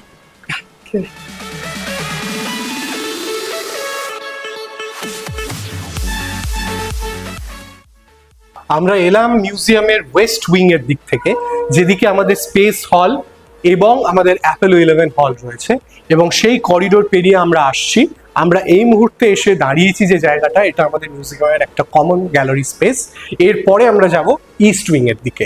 এইখানে আমাদের সামনে যে প্রথম জিনিসটা রয়েছে, সেটা হলো একটি 30 মিটার টেলিস্কোপের মিনিয়েচার মডেল। টেলিস্কোপ বলতে আমরা বুঝি দূরবীক্ষণ, যেটা চোখে লাগিয়ে দেখে। এটা কিন্তু সেরকম টেলিস্কোপ নয়, অবশ্যই এর অপটিক্যাল টেলিস্কোপ, কিন্তু এটাকে ওইভাবে চোখে লাগিয়ে দেখা হয় না, এটা এরকম কার্ভড একটা সারফেস থাকে যেটা কিনা আমাদের ডিটিএইচ অ্যান্টেনার মতোই বলতে পারেন অনেকটা। আর ঠিক তার সামনে এর ফোকাল পয়েন্টে একটা ডিভাইস থাকে যেটা কিনা বাইরে থেকে যত তরঙ্গ এর গায়ে এসে ধাক্কা খাচ্ছে সব একসাথে ফিরে ওই পার্টিকুলার ডিভাইসে জড়ো হয়, কনভার্জ হয়, এবং সেই ডিভাইসের সিগন্যালকে আমরা প্রসেসিং করি, অ্যাম্পলিফাই করি বা প্রসেসিং করি এবং আলটিমেটলি দেখতে পাই জিনিসটা কি হচ্ছে। এবারে এই জিনিসটা, এই ডিস্কটা যত বড় হবে তত দূরের জিনিস আমরা দেখতে পারবো। এটা 30 মিটার টেলিস্কোপের মিনিয়েচার মডেল, যেটা প্রায় 10 ফুট মতো একটা এর হাইট রয়েছে। তো অ্যাকচুয়াল যেটা টেলিস্কোপটা হবে তো ধরুন এর প্রায় 10 গুণ বড় হবে। তো সেরকমই আর কি একটা ধরনের জিনিস হবে। এটা জাস্ট একটা মিনিয়েচার স্যাম্পল। এটার 1 তলার সমান উঁচু হলে অ্যাকচুয়ালটা ধরুন 10 তলার সমান উঁচু হবে অ্যাকচুয়াল যে টেলিস্কোপটা, এবং সেটা তৈরি হচ্ছে হাওয়াই দ্বীপপুঞ্জতে, হাওয়াই আইল্যান্ডে। মোট 6টি দেশ মিলে সেই জিনিসটি বানাচ্ছে, এই জিনিসটি, এবং সেই 6টি দেশের মধ্যে একটি দেশ অবশ্যই আমাদের ভারতবর্ষ। এবং আমরা এখানে যে মিনিয়েচার মডেলটি রেখেছি জাস্ট দেখানোর জন্য যে কিরকম হবে সেই টেলিস্কোপ, কিরকম এতে অসংখ্য ছোট ছোট হেক্সাগোনাল মিরর ব্যবহার করা থাকবে, এবং এই প্রত্যেকটা মিরর কিন্তু মোটরাইজড, অর্থাৎ এরা প্রয়োজন মতো এদিক ওদিক ঘুরতে পারবে, এবং যখনই বাইরের কোনো ফেন্ট গ্যালাক্সির সিগন্যাল আসবে আমরা কিন্তু খুব সহজেই সেই গ্যালাক্সিগুলোকে দেখতে পারবো রাদার এটা ব্যবহার করে। এবারে আমরা যে জিনিসটির সামনে এসেছি এটি একটি পেন্ডুলাম, দেখতে পাচ্ছেন পেন্ডুলাম, এটা আপাতত বন্ধ অবস্থায় রয়েছে। আমি আপনাদের সামনে এটাকে দোলাচ্ছি, আমি এটাকে দুলিয়ে দিলাম, পেন্ডুলাম দুলছে। এটি কেন ইম্পর্টেন্ট, কেন, তার কারণ এটার নাম হলো ফুকোস পেন্ডুলাম। ফরাসি একজন বৈজ্ঞানিক ফুকো তিনি এটা বানিয়েছিলেন। তিনি দেখাতে চেয়েছিলেন যে এই পেন্ডুলামের মাধ্যমেই খুব সহজে বোঝা যাচ্ছে, দেখুন, যে পৃথিবী আসলে ঘুরছে কিভাবে। এই পেন্ডুলামটা একটা পার্টিকুলার প্লেনে অসিলেট করছে বা দোল খাচ্ছে, একটা পার্টিকুলার তলের ওপর দোল খাচ্ছে, কিন্তু প্রত্যেকটা দোলন শেষ করবার সাথে সাথে কিন্তু ও ঘড়ির কাঁটার দিকে খানিকটা সরে যাচ্ছে। অর্থাৎ পৃথিবী যেহেতু পশ্চিম থেকে পূর্ব দিকে ঘুরছে, ও কিন্তু পূর্ব থেকে পশ্চিম দিকে সামান্য কয়েক ডিগ্রি বা কয়েক মিনিট অ্যাকচুয়ালি সরে যাচ্ছে। সেটা খুব মাইনিউটলি যদি দেখা যায়, প্রত্যেকটা দোলনের সাথে সাথেই কিন্তু ও সামান্য সরছে। এবারে যেহেতু আমরা মোটামুটি মিডল ল্যাটিটিউডে রয়েছি, আমরা প্রায় 22.5 ডিগ্রি ল্যাটিটিউডে রয়েছি, তাই জন্য এইখানে এর এফেক্টটা অ্যাভারেজ দেখা যাবে। সবচেয়ে বেশি এর এফেক্টটা দেখা যাবে নিরক্ষীয় তলে এবং সবচেয়ে কম দেখা যাবে পোলার বা মেরু অঞ্চলে। এবং আরো ইন্টারেস্টিংলি এখানে যেমন আমি বললাম যে এটা পৃথিবী পশ্চিম থেকে পূর্ব দিকে ঘুরলে এ পূর্ব থেকে পশ্চিমে ঘুরে যাবে, ঠিক উল্টো জিনিসটা ঘটবে কিন্তু দক্ষিণ মেরুতে। এটা আরো সহজে দেখা যায় যে ধরুন আপনার বাড়িতে বা বেসিনে আপনি জল ভর্তি করে বেসিনের আউটলেটটাকে বন্ধ করে রাখলেন, এবারে হঠাৎ যদি আপনি বেসিনের আউটলেটটাকে এক ঝাটকায় খোলেন যেখান থেকে জল পাস হয়, তো দেখবেন আপনি ক্লকওয়াইজ ডিরেকশনে জলটা ঘুরছে, কলকাতায় ক্লকওয়াইজ ডিরেকশনে জলটা ঘুরতে ঘুরতে বাইরে বেরিয়ে যাচ্ছে। কিন্তু সেম জিনিস যদি আপনি দক্ষিণ গোলার্ধে গিয়ে করেন, ফর এক্সাম্পল দক্ষিণ আফ্রিকাতে গিয়ে করেন, তাহলে দেখবেন একই রকম বেসিনেই জল বন্ধ করা আছে, কিন্তু সেই জলটা ঘড়ির কাঁটার দিকে না ঘুরে ঘড়ির কাঁটার বিপরীত দিকে ঘুরতে ঘুরতে বেরিয়ে যাচ্ছে। তো এটা কিন্তু প্রকৃতির খেলা। মানে এটা আপনার ক্লকওয়াইজ, এটা অনেকটা, হ্যাঁ হ্যাঁ, ক্লকওয়াইজ, ওখানে অ্যান্টি ক্লকওয়াইজ। এটা হয় অ্যাকচুয়ালি কোরিওলিস ফোর্সের জন্য। পৃথিবীর ঘূর্ণনের ফলে যে অনেকগুলো ফোর্স তৈরি হয় তার মধ্যে একটি হলো কোরিওলিস ফোর্স। তাহলে স্যার এই জিনিসটা তো আমরা বাড়িতেও করতে পারি, একটা বল নিয়ে তার মধ্যে দড়ি বেঁধে অবশ্যই করতে পারেন, কিন্তু তার একটা কন্ডিশন রয়েছে। এই যে পেন্ডুলামটি এটা বাঁধা আছে কিন্তু আমাদের এই বিল্ডিং এর 5th ফ্লোর থেকে, এত উঁচু থেকে। এটা কলকাতার সবচেয়ে লম্বা ফোকাস পেন্ডুলাম। তো বাড়িতে যদি আপনি ছোট বল নিয়ে করেন তাহলে কিন্তু আপনি প্রত্যেকটা দোলনের সাথে সাথে তার প্লেন অফ অসিলেশন চেঞ্জ বুঝতে পারবেন না। যত বড় আপনি এর দড়িটা রাখবেন আর কি, যত লম্বা সাসপেনশন হবে তত পরিষ্কার বোঝা যাবে। এখন আপনি বুঝতে পারবেন, আমি ওকে এদিকে 10-এর দিকে ঘোরানো শুরু করেছিলাম, ও অলরেডি এপারে কিন্তু 8-এর দিকে চলে গেছে। এখানে দেখুন আমাদের একটি অরিজিনাল টেলিস্কোপ রাখা রয়েছে যেটা দিয়ে রাতের আকাশ দেখা হয়। তো এটা আমাদের এখানকার যারা সায়েন্টিস্ট ইঞ্জিনিয়ার তাদের নিজেদের তৈরি টেলিস্কোপ, এটা কোনো পারচেসড টেলিস্কোপ নয়। এবং এই টেলিস্কোপটা এতটাই শক্তিশালী যে এটার সাহায্যে কিন্তু রাতের আকাশে বৃহস্পতির যে উপগ্রহ সেগুলোকেও দেখতে পাওয়া যায়, শনি গ্রহের যে বলয় সেই বলয় খুব পরিষ্কার দেখতে পাওয়া যায় এই টেলিস্কোপের সাহায্যে। ইভেন আমাদের এখানে যখন চন্দ্রগ্রহণ বা সূর্যগ্রহণের ক্যাম্প হয় তখন কিন্তু এই টেলিস্কোপ ব্যবহার করে সাধারণ মানুষকেও সেই গ্রহণ দেখানো হয়। আর আমাদের যে মূল অবজারভেটরি রয়েছে সীতাপুরে, পশ্চিম মেদিনীপুরে, সেখানে আমাদের দুটো ভীষণ বড় বড় টেলিস্কোপ রয়েছে, বশিষ্ঠ এবং অরুন্ধতী, যার মাধ্যমে কিন্তু অনেক দূরের মহাকাশের জিনিসপত্র দেখা হয় এবং সেগুলো থেকে কিন্তু পিএইচডি রিসার্চ মেটেরিয়ালের অনেক ডেটা কিন্তু পাওয়া যায়। আমাদের এই টেলিস্কোপগুলো কিন্তু এখানে সেল করবারও ব্যবস্থা রয়েছে। যদি কোনো দর্শক বন্ধু ইন্টারেস্টেড হন তো আমাদের সাথে যোগাযোগ করতে পারেন। এই টেলিস্কোপগুলো বাজার চলতি যে টেলিস্কোপ আপনারা কেনেন ফ্লিপকার্ট, অ্যামাজন বা অন্য জায়গা থেকে, সেগুলোর তুলনায় কিন্তু এগুলো সাইন্টিফিক্যালি অনেকটা বেশি অ্যাপ্রুভড এবং রাতের আকাশে অত্যন্ত সুন্দর কিন্তু আপনার পাশে থাকবে। তার মানে এখানে যদি রাতের বেলা আসতে হয় তাহলে খুব সুন্দর। হ্যাঁ অবশ্যই, কিন্তু প্রতিদিন এইভাবে রাত্রিবেলা সাধারণ মানুষকে তো দেখতে দেওয়া সম্ভব নয়।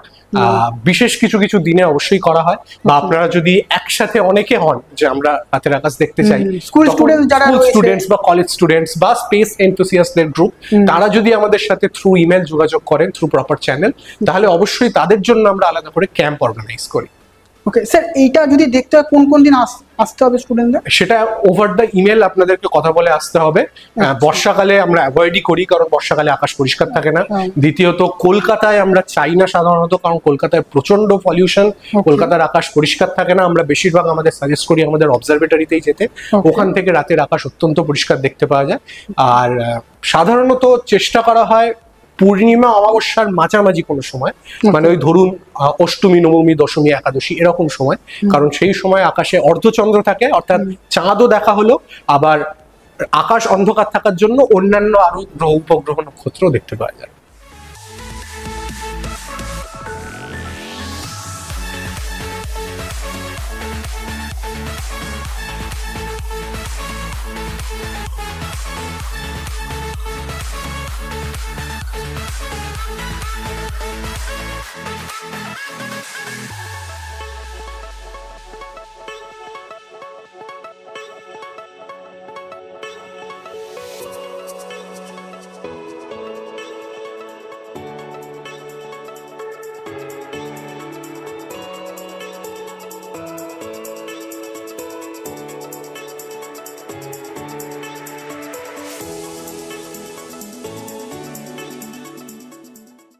ছোট থেকে আমরা জেনে এসেছি সৌরজগতে মোট 9টি গ্রহ, কিন্তু আমাদের ছোটবেলায় সেই ভুল হঠাৎ একদিন ভাঙলো, আমরা জানলাম 9টি নয় 8টি গ্রহ।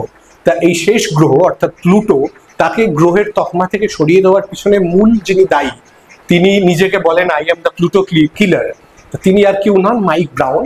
এখানে সেই মাইক ব্রাউনের ছবি এবং তার স্বাক্ষর দেখতে পাচ্ছেন, এবং তিনি একটি বইও লিখেছিলেন, হাউ আই কিল্ড প্লুটো, সেটারও একটি পোস্টার টাইপের জিনিস আপনি দেখতে পাবেন।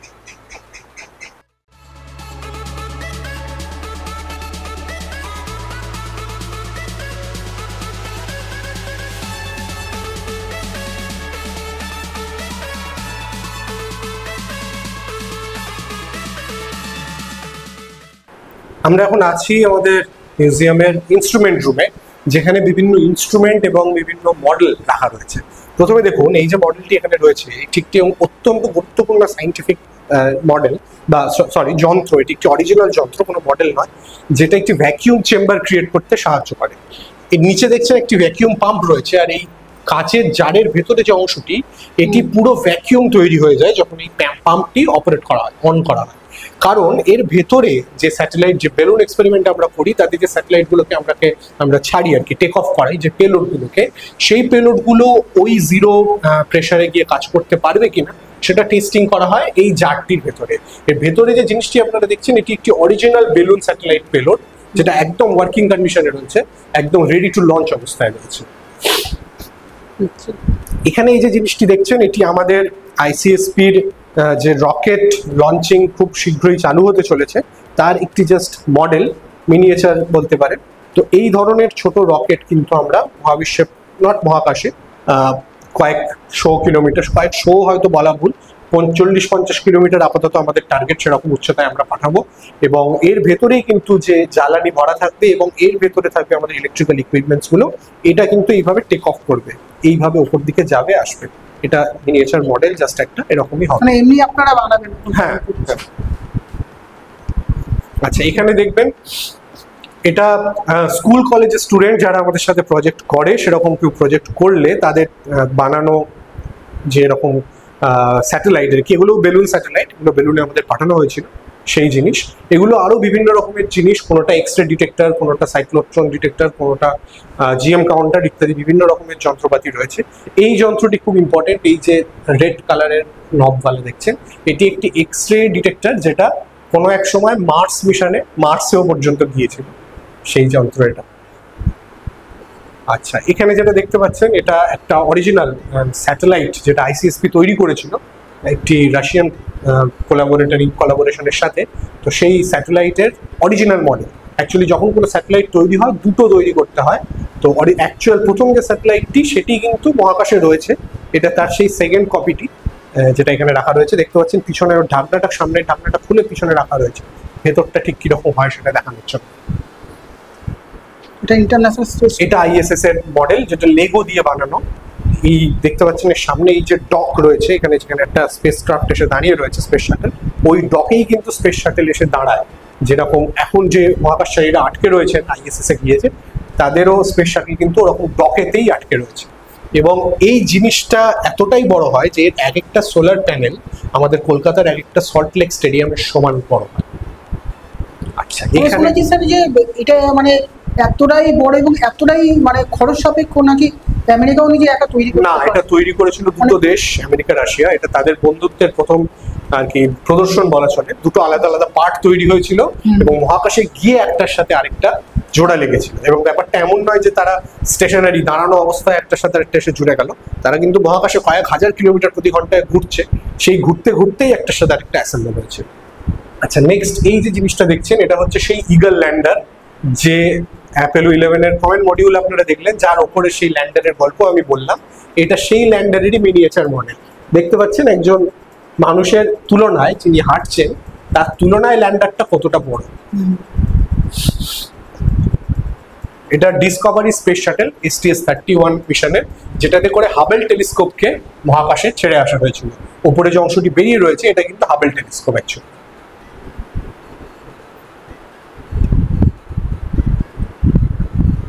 এবার এই গোল্ডেন কালারের যে রকেটটি দেখছেন, এটি GSLV রকেট, আমাদের ইসরোর জিওসিনক্রোনাস লঞ্চ ভেহিকল, সেই GSLV, যার 4টে সলিড রকেট বুস্টার রয়েছে নিচে।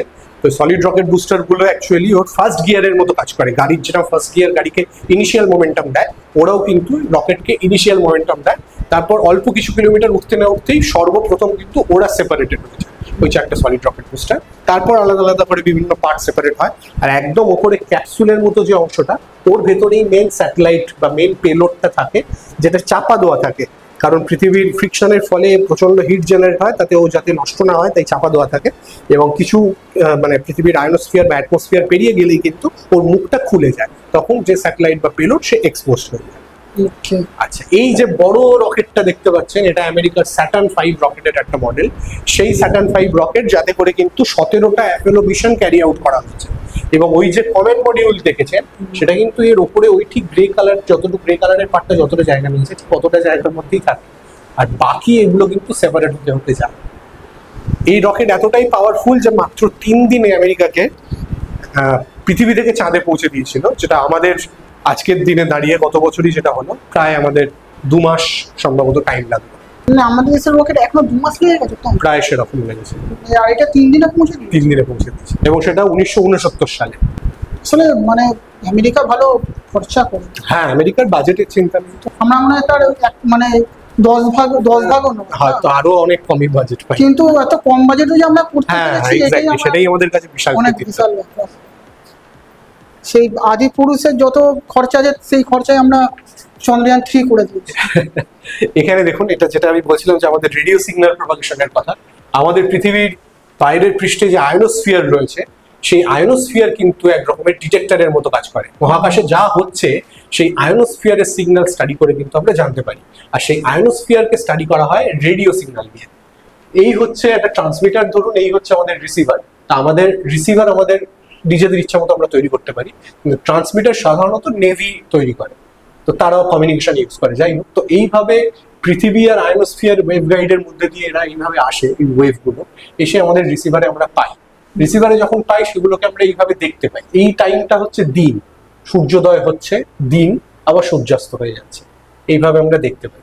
এরকম হতে হতে কোনো একদিন, যেমন ধরুন এই ক্ষেত্রে আমরা এরকম দেখতে পেয়েছি স্পাইক, এটা হচ্ছে সোলার ফ্লেয়ার হয়েছে কোনো, সেটাকে এরকম স্পাইকে দেখা গেছে। আবার দেখুন স্পাইক, সোলার ফ্লেয়ার, আবার স্পাইক, এই প্রত্যেকটা স্পাইক হচ্ছে সোলার ফ্লেয়ার। এইভাবে solar flare, geomagnetic storm, earthquake আসার আগের আভাস ইত্যাদি বিভিন্ন কিছু কিন্তু আমরা জানতে পারি এইভাবে আয়নোস্ফিয়ারকে স্টাডি করে, রেডিও সিগন্যালকে স্টাডি করে। এটা আমাদের লিটারেচার রুম, যে রুমে কিছু অত্যন্ত পুরনো প্রয়োজনীয় দারুণ জিনিসপত্র রাখা রয়েছে। তো আমি বিশেষ কয়েকটি জিনিস দেখাচ্ছি। প্রথমেই আমরা শুরু করব প্রফেসর সুব্রমণিয়াম চন্দ্রশেখরের ছবি এবং তার নিজের হাতে করা একটি ক্যালকুলেশন দিয়ে। এটি কিন্তু তার ওন হ্যান্ড রাইটিং, নিজের হাতে করা, যে বিখ্যাত চন্দ্রশেখর লিমিটের জন্য উনি নোবেল প্রাইজ পেয়েছিলেন সেই সংক্রান্ত ক্যালকুলেশন। তার ঠিক ডান দিকে আপনি দেখতে পারবেন চন্দ্রশেখরের আরো কিছু ছবি, ব্যক্তিগত ছবি এবং নিউজ পেপার কাটিং।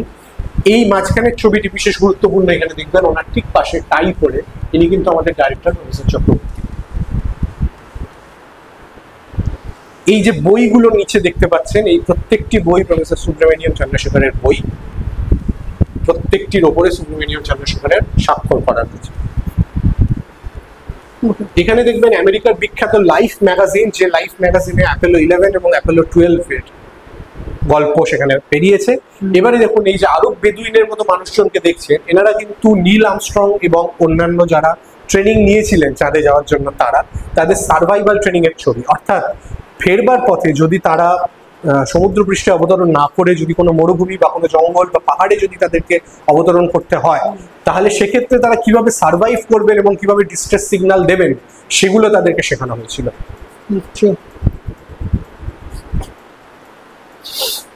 এইখানে আমরা আসছি তিনটে অত্যন্ত পুরনো সংবাদপত্র, যার প্রথমটি এই বাঁদিকের এই যে সংবাদপত্র, এটি কিন্তু 1757 সালের সংবাদপত্র, যেটাতে black hole of Calcutta incident publish হয়েছিল। ব্ল্যাক হোল অফ ক্যালকাটা কি, যে সিরাজউদ্দৌলা যে ব্রিটিশ কিছু সৈন্যবাহিনীকে আজকের কলকাতায় একটি অন্ধকার ঘরের মধ্যে জুন মাসের ব্যবসা গরমে ঢুকিয়ে তাদেরকে মেরে ফেলেছিলেন বলে একটা, অনেকেই মনে করেন, অনেক স্বাধীনতা সংগ্রামী মনে করেন যে এটা আসলে ফেক, এরকম কিছু ঘটেনি। তো এই যে ঘটনাটি, এই ঘটনাটি স্পেসে ইম্পর্টেন্ট, তার কারণ এই black hole of Calcutta incident থেকেই কিন্তু মহাকাশের যে ব্ল্যাক হোল আজকের আমরা সবাই জানি, সেই ব্ল্যাক হোলকে নাম দেওয়া হয়েছে। আর এটা সেই নিউজ পেপার যাতে প্রথম the black hole of Calcutta incident report হয়। তার ওপরে যে আধপোড়া অংশটি আপনারা দেখছেন, ওটা স্যার আইজ্যাক নিউটনের বিড়ালের, বা সম্ভবত বিড়ালেরই, কুকুর নয়, তার পায়ের ধাক্কায় উল্টে যাওয়া লণ্ঠনে আগুনে জ্বলে যাওয়া যে কাগজ, সেই কাগজের টুকরো। আর তার পাশে আরো দুটো নিউজ পেপার দেখছেন, দ্য নিউ ইয়র্ক টাইমস, প্রথমটি 1936, তারপর একটি 1919। 1936-এর এই খবরের কাগজে আইনস্টাইনের রিং থিওরি প্রথম পাবলিশ হয়, আর 1919-এর এই নিউজ পেপারে আইনস্টাইনের থিওরি অফ রিলেটিভিটিকে কনফার্ম করা হয়। স্যার আইজ্যাক নিউটনের এক ফ্যান তাকে নিয়ে একটি কবিতা লিখেছিলেন, সেই কবিতা এখানে পাবলিশ হয়েছিল। বিভিন্ন সময় বিভিন্ন মিশনে যারা চাঁদে গিয়েছেন তাদের নিজেদের অভিজ্ঞতা সম্বলিত বই, এই বইগুলোর কিন্তু অরিজিনাল তাদের বই, এবং অনেকগুলোতেই তাদের ফ্রন্ট পেজে সংশ্লিষ্ট অথরের সিগনেচার রয়েছে, সেগুলো এখানে রাখা রয়েছে। এটা কিন্তু বাজ অল্ড্রিনের বই, যে বাজ অল্ড্রিন নীল আর্মস্ট্রং এর সাথে গিয়েছিলেন, তার লেখা বই। এখানে দেখবেন ভ্যালেন্টিনা টেরেস্কোভার প্রথম মহিলা হিসাবে মহাকাশে যাওয়া, এবং সেটা আমেরিকান লাইফ ম্যাগাজিনের সেটা স্বীকৃতি পাওয়া। হাবেল স্পেস টেলিস্কোপ প্রথমে গিয়ে কিছু ভুল ছবি তুলেছিল বলে তাকে নিয়ে অনেক মিমিক্রি হয়েছিল, অনেক অ্যালিগেশন লাগানো হয়েছিল যে ট্যাক্স পেয়ারের টাকায় এইসব করছে। পরবর্তীকালে কিন্তু সেগুলোকে গিয়ে আবার সারিয়ে আসা হয়েছিল, এবং হাবেল স্পেস টেলিস্কোপের 22 বছরের পূর্তি উপলক্ষে এই হাবেল স্পেস টেলিস্কোপের একটি বই পাবলিশ হয়েছিল, এটা জন ব্রুন্সফিল্ড দেখবেন এর উপর সিগনেচার করেছে। ইন্ডিয়া টুডেতে রাকেশ শর্মার ছবি সম্বলিত ওনার মহাকাশ যাত্রার পরের ছবি, এবং নীল আর্মস্ট্রং এর নিউজ উইকের তার একটি ম্যাগাজিনের ছবি। এইখানে পরপর দেখবেন বিভিন্ন স্ট্যাম্প, নিউজ পেপার কাটিং, এবং আজকের দিনের বিভিন্ন বিখ্যাত যারা ফিজিসিস্ট এবং ম্যাথমেটিশিয়ান, স্পেস অ্যাস্ট্রোফিজিসিস্ট বা ম্যাথমেটিশিয়ান, তাদের ছবি এখানে একের পর এক রাখা রয়েছে।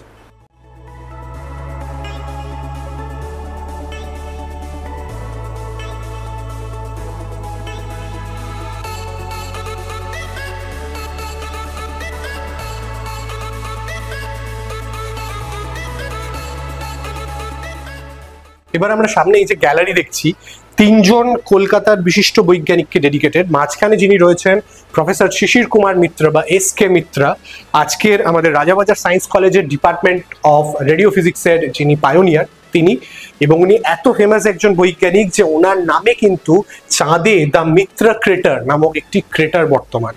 তার বাদিকে এখানে দেখছেন প্রফেসর সত্যেন্দ্রনাথ ঘোষ, তার কিছু কর্মকাণ্ড সম্বলিত বিভিন্ন নথিপত্র। তিনি একজন স্পেস ওয়েদার রিসার্চার ছিলেন। এবং ডান দিকে যিনি রয়েছেন প্রফেসর MK দাশগুপ্ত, মৃণাল কুমার দাশগুপ্ত, উনি রেডিও ইমেজিং এর উপর কাজ করতেন এবং উনিও একজন বিখ্যাত বাঙালি বৈজ্ঞানিক। এবার আমরা ঢুকছি আমাদের মিউজিয়ামের আরেকটি অত্যন্ত গুরুত্বপূর্ণ হল, the hall of fame.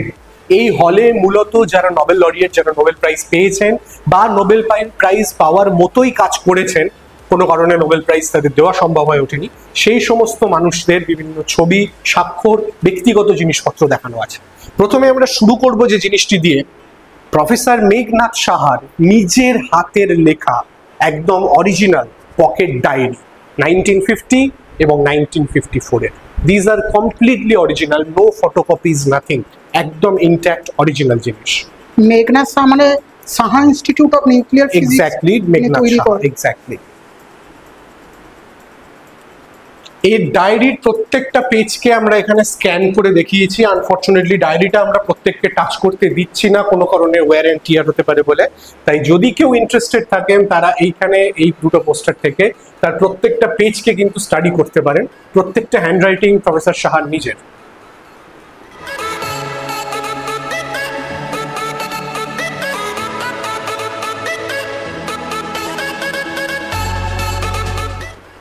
Next আমরা এই ক্যালেন্ডারের মতো টাঙানো যে জিনিসটা দেখতে পাচ্ছি, এটা প্রফেসর সত্যেন্দ্রনাথ ঘোষের ইউনিফাইড থিওরি সংক্রান্ত নিজের হাতে করা একটি ক্যালকুলেশন। এটা একেবারে ওনার নিজের হাতে লেখা এবং হাতে কম্পিউট করা কিছু ক্যালকুলেশন, যেটা আমাদের এখানকার সায়েন্টিস্টরা এটা থেকে কিছু মর্মোদ্ধার করার চেষ্টা করছেন যে যদি কোনো প্যাটার্ন পাওয়া যায় বা উনি এক্স্যাক্টলি কি করতে চেয়েছিলেন যদি কোনোভাবে জানা যায়। এটা উনি ওনার শেষ জীবনে করেছিলেন। এই ক্যালকুলেশনের কিছুদিন পরেই উনি মারা যান এটা অসম্পূর্ণ রেখে।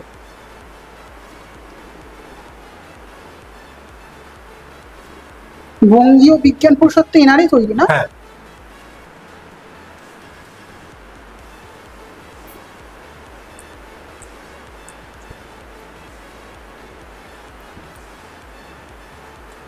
আচ্ছা এখানে দেখুন মার্কানি, রেডিওর আবিষ্কর্তা মার্কানি। অবশ্য ডকুমেন্টেড হিসাবে উনি রেডিওর আবিষ্কর্তা, যদিও সেটা নিয়ে অনেক মানুষের অনেক কৌতূহল রয়েছে বা অনেক রকম কথা রয়েছে, কিন্তু ডকুমেন্টেড উনি রেডিওর আবিষ্কর্তা। এছাড়াও এখানে আরো অনেক বিখ্যাত মানুষজন রয়েছে। আপনি দেখতে পাচ্ছেন এখানে কিপ থ্রন ছবি তুলেছেন স্টিফেন হকিন্সের সাথে, এখানেও কিপ থ্রন রয়েছেন। কিপ থ্রন কিন্তু একজন নোবেল জয়ী বিজ্ঞানী। নেক্সট আমরা এখানে আসছি প্রফেসর মেঘনাথ সাহার একটি অরিজিনাল পাসপোর্ট সাইজ ফটোগ্রাফ, যেটা ওই ডায়েরির ভেতরেই থাকতো। একটি অরিজিনাল ফটোগ্রাফ, আপনি গুগল, উইকিপিডিয়ায় সব জায়গায় এই ফটোটি পাবেন, যেটি অ্যাকচুয়ালি এই ফটোরই এনলার্জ ভার্সন, কিন্তু এটা একদমই ওনার পকেটে থাকা পাসপোর্ট সাইজ ফটোগ্রাফ। এটাকে আমরা কোনো রকম এনলার্জ বা কিচ্ছু না করে অ্যাজ ইট ইজ দর্শকদের জন্য এইভাবে ডিসপ্লে করেছি। এখানে আপনি দেখতে পাবেন মেঘনাথ সাহার নিজের স্বাক্ষর, যে স্বাক্ষরটি উনি করেছেন সত্যেন্দ্রনাথ ঘোষের MSc ডিগ্রি রেকমেন্ডেশনের উপরে। জগদীশ চন্দ্র বোস তার নিজের হাতের লেখা এবং নিজের স্বাক্ষর। এখানে দেখবেন স্টিফেন হকিং, তার যুবক বয়সের ছবি এবং শেষ যে সময় তিনি লিখতে পারতেন সেই সময়কার তার হ্যান্ডরাইটিং, স্বাক্ষর। স্টিফেন হকিংয়ের এই যে ছবিটি দেখছেন, এই ছবিটি তুলেছেন আমাদের ডাইরেক্টর স্যার প্রফেসর চক্রবর্তী তার নিজের ক্যামেরায়। তিনি স্টিফেন হকিংয়ের সান্নিধ্য পেয়েছিলেন যে সময় উনি প্যারালাইসিস হতে, মানে অল্প অল্প করে প্যারালাইসিস তার শরীরে দানা বাজছে, সেই সময়কার ছবি এটা আমাদের ডাইরেক্টর স্যার তোলা। স্যার নিজে নিয়েছেন? হ্যাঁ, উনি ওখানেই থাকতেন। আচ্ছা, এখানে দেখতে পাচ্ছেন সুব্রমণিয়াম চন্দ্রশেখর, এই সাদা চুলের ভদ্রলোক যিনি নোবেল প্রাইজ পেয়েছিলেন, এবং এই ছবিতেই এই চশমা পরে দাঁড়িয়ে রয়েছেন আমাদের ডাইরেক্টর প্রফেসর চক্রবর্তী। এখানে বিভিন্ন যারা বাঙালি বৈজ্ঞানিক, অসংখ্য বাঙালি বৈজ্ঞানিক, বাঙালি কৃতি সন্তান, তারা একসাথে রয়েছেন তাদের। এর মধ্যে দেখতেই পাচ্ছেন সত্যেন্দ্রনাথ বোসের এখানে অরিজিনাল হ্যান্ডরাইটিং দেখছেন, একটি চিঠিতে নিজের বাংলার নাম লিখেছেন। তারপর এখানে সত্যেন্দ্রনাথ বোস রয়েছেন, এই যে হ্যাঁ সত্যেন্দ্রনাথ বোস, মহলানবিশ রয়েছেন, প্রশান্ত মহলানবিশ, মানে একদম বাঙালি বৈজ্ঞানিকদের চাঁদের হাট একরকম। এখানে আমরা আসবো একমাত্র ভারতীয় পদার্থবিদ্যার নোবেল জয়ী সিভি রামন, তার ছবি, তার সিগনেচার, তার এক ইটালিয়ান বন্ধুকে পাঠানো তার চিঠিতে, টাইপ করা চিঠি, তাতে উনি সিগনেচার করেছেন, সেই সিগনেচার। এবার আমরা আসছি প্রফেসর জয়ন্ত বিষ্ণু নার্লিকার, আর ভারতীয় একজন বৈজ্ঞানিক যিনি স্টেডি স্টেট থিওরির একজন প্রবক্তা ছিলেন, যদিও পরবর্তীকালে তার থিওরি ভুল হিসাবে প্রমাণিত হয়েছিল, কিন্তু তাই বলে তার কৃতিত্বকে কখনো খর্ব করা যায় না। তো এই জয়ন্ত বিষ্ণু নার্লিকারকে কিন্তু চিঠি লিখেছিলেন ভারতের তৎকালীন প্রধানমন্ত্রী ইন্দিরা গান্ধী। এই সেই চিঠির কপি, এটা অরিজিনালি ইন্দিরা গান্ধীর হ্যান্ড রাইটিং, নিচে উনি সইও করেছেন ইন্দিরা গান্ধী। এবং এইখানে দেখবেন ডক্টর সর্বপল্লী রাধাকৃষ্ণন, ভারতের প্রেসিডেন্ট যখন তিনি, সেই সময়, তখন উনি ভাইস প্রেসিডেন্ট ছিলেন, সেই সময় তার নার্লিকারকে লেখা চিঠি, সইটা জয়ন্ত অনার ডক্টর সর্বপল্লী রাধাকৃষ্ণনের, যার অনারে আজকে আমরা টিচার্স ডে পালন করে থাকি। এখানে দেখবেন স্যার অ্যালবার্ট আইনস্টাইন, তার ছবি এবং নিচে সিগনেচার। এটা অ্যাটাকামা অ্যালমা টেলিস্কোপের মডেল, যেটা একটি ইনফ্রারেড টেলিস্কোপ, যেটা চিলিতে একটি পার্বত্য অঞ্চলে একটি ফাঁকা জায়গায় স্থাপন করা রয়েছে। এটা অসংখ্য টেলিস্কোপ একসাথে করে এটা অনেক ফেন্ট গ্যালাক্সিকে স্টাডি করে, এর কাজ। এখানে দেখুন প্রফেসর অমল কুমার রায়চৌধুরীর ছবি আছে, যে রায়চৌধুরীর ইকুয়েশনকে নিয়েই কিন্তু স্টিফেন হকিং কাজ করেছেন, দ্য থিওরি অফ সিঙ্গুলারিটি আবিষ্কার করতে উনি খানিক দূরে গিয়েছিলেন, কিছু দূরে গিয়েছিলেন। তো সেই রায়চৌধুরী ইকুয়েশনের প্রবক্তা প্রফেসর অমল কুমার রায়চৌধুরী, বাঙালি বৈজ্ঞানিক তিনি। এখানে বিভিন্ন পোস্টারের মাধ্যমে, এটা আমাদের ইউনিভার্স রুম, ইউনিভার্সের বিভিন্ন কিভাবে সৃষ্টি হলো, কিভাবে ইভলিউশন চলছে এখনো, সেই বিভিন্ন জিনিসপত্র, গ্যালাক্সি ফরমেশন ইত্যাদি দেখানো হয়েছে পোস্টারের মাধ্যমে, একদম সম্পূর্ণ সহজ বাংলায়, এবং কিছু কিছু হিন্দি ইংরেজিতে লেখা পোস্টার রয়েছে, যেটা সব বয়সের বা সমস্ত রকমের দর্শকদের জন্য একদম আইডিয়াল।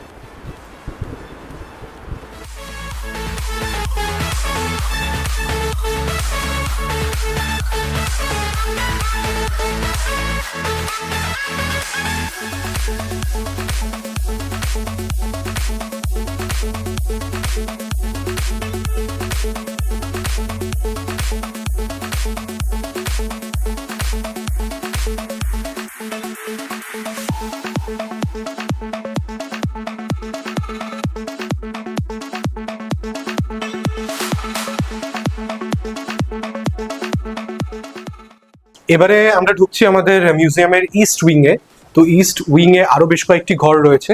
তো আমরা যেটা শুরু করছি, সেটা অবশ্য মিউজিয়াম পিস নয়, সেটা আমাদের এই ইন্ডিয়ান সেন্টার ফর স্পেস ফিজিক্সের একটি ব্রিফ হিস্ট্রি সংক্রান্ত একটি পোস্টার দেখতে পাচ্ছেন আপনারা এখানে, যে আমাদের এই ইনস্টিটিউট 1999 সালে প্রতিষ্ঠা হয়, এবং প্রফেসর সন্দীপ কুমার চক্রবর্তী, তিনি বর্তমান ডিরেক্টর আমাদের এই ইনস্টিটিউটের। তিনি এই মুহূর্তে আমাদের বলতে পারেন মিউজিয়ামও একরকম তাঁরই হাতে তৈরি। আমাদের আরো একটি ব্রাঞ্চ রয়েছে, যেটি আমাদের অবজারভেটরি, সীতাপুর, পশ্চিম মেদিনীপুর। এছাড়া আমাদের বেলুন লঞ্চিং সাইট তৈরি হচ্ছে বোলপুর, সিউড়িতে, আর আমাদের খুব শীঘ্রই হয়তো একটি রকেট লঞ্চিং স্টেশনও তৈরি হবে। তো আপাতত এখানে দেখছেন আমাদের এই মিউজিয়াম যেদিনকে ইনঅগুরেট হয়, যেদিন রাকেশ শর্মাজি উপস্থিত ছিলেন, রাকেশ শর্মাজি এখানে ইনঅগুরেট করছেন মিউজিয়াম। রাজ্যের মন্ত্রী মাননীয় ব্রাত্য বসু মহাশয় তিনি উপস্থিত, এবং ইসরোর যিনি সায়েন্টিস্ট ডক্টর অনুজ নন্দী। এই অনুজ নন্দী কিন্তু আমাদের আইসিএসপিরই একজন প্রাক্তন সদস্য, তিনি প্রফেসর চক্রবর্তীর ছাত্র, পিএইচডি ছাত্র, এবং এই মুহূর্তে তিনি ইসরোর একজন খুব বিখ্যাত সায়েন্টিস্ট। আমাদের শেপ এবং হেলিওজের মতো বিখ্যাত যন্ত্রগুলো, যেগুলো চন্দ্রযান 3 বা আদিত্য L1 ইউজ হয়েছে, সেগুলো কিন্তু ওনারই তৈরি। তো এই ছবিগুলো কিন্তু ওই বিশেষ দিনের ছবি, যেদিনকে এই মিউজিয়াম ইনঅগুরেট হয়।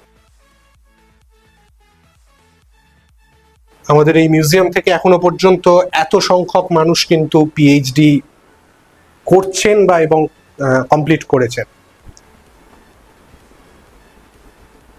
আমাদের ইনস্টিটিউট থেকে এনারা কিন্তু পিএইচডি করছেন বা কমপ্লিট করেছেন, যাদের ছবি আপনারা দেখছেন। এই পোস্টারে দেখছেন আপনারা আমাদের যে অবজারভেটরি পশ্চিম মেদিনীপুরের, সেখানে ছবি একদম নিচের সারির যে ছবিগুলো, সেখানে দেখছেন স্কুল কলেজের স্টুডেন্টরা ওখানে গিয়ে ওয়ার্কশপ করেছে বা তারা রাতের আকাশ ভিজিট করেছেন, রাতের আকাশ দেখেছেন আমাদের বশিষ্ঠ এবং অরুন্ধতির সাহায্যে। এবং আমাদের ওখানে রেডিও সিগন্যাল মনিটরিং এর ফেসিলিটি রয়েছে, যে sub ionospheric radio signal propagation use করে আয়োনোস্ফিয়ারকে স্টাডি করা হয়, সেই রেডিও প্রোপাগেশন বা সেই রেডিও সিগন্যাল স্টাডি করবার ফেসিলিটিও ওখানে রয়েছে। এবার আমরা আসছি মিউজিয়ামের আরো কয়েকটা জিনিসে, যেগুলো হলো এই তিনটে পেপার কাটিং সম্বলিত পোস্টার, যার প্রথমটা মানুষের তৈরি কোনো অবজেক্টের স্পেসে যাওয়া, যেটা কিনা স্পুতনিকের স্পেসে যাওয়া। মাঝখানে রয়েছে ইউরি গ্যাগারিনের, অর্থাৎ প্রথম কোনো মানুষের স্পেসে যাওয়া।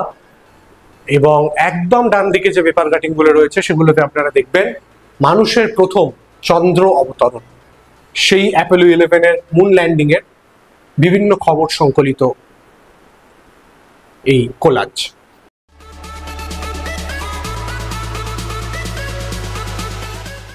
ভিডিওটা ভালো লাগলে অবশ্যই একটা লাইক করবেন, কমেন্ট করে আপনাদের মন্তব্য অবশ্যই জানাবেন, এবং এই ধরনের ভিডিও দেখতে গেলে চ্যানেলটাকে সাবস্ক্রাইব করে আমাদের সঙ্গে থাকবেন।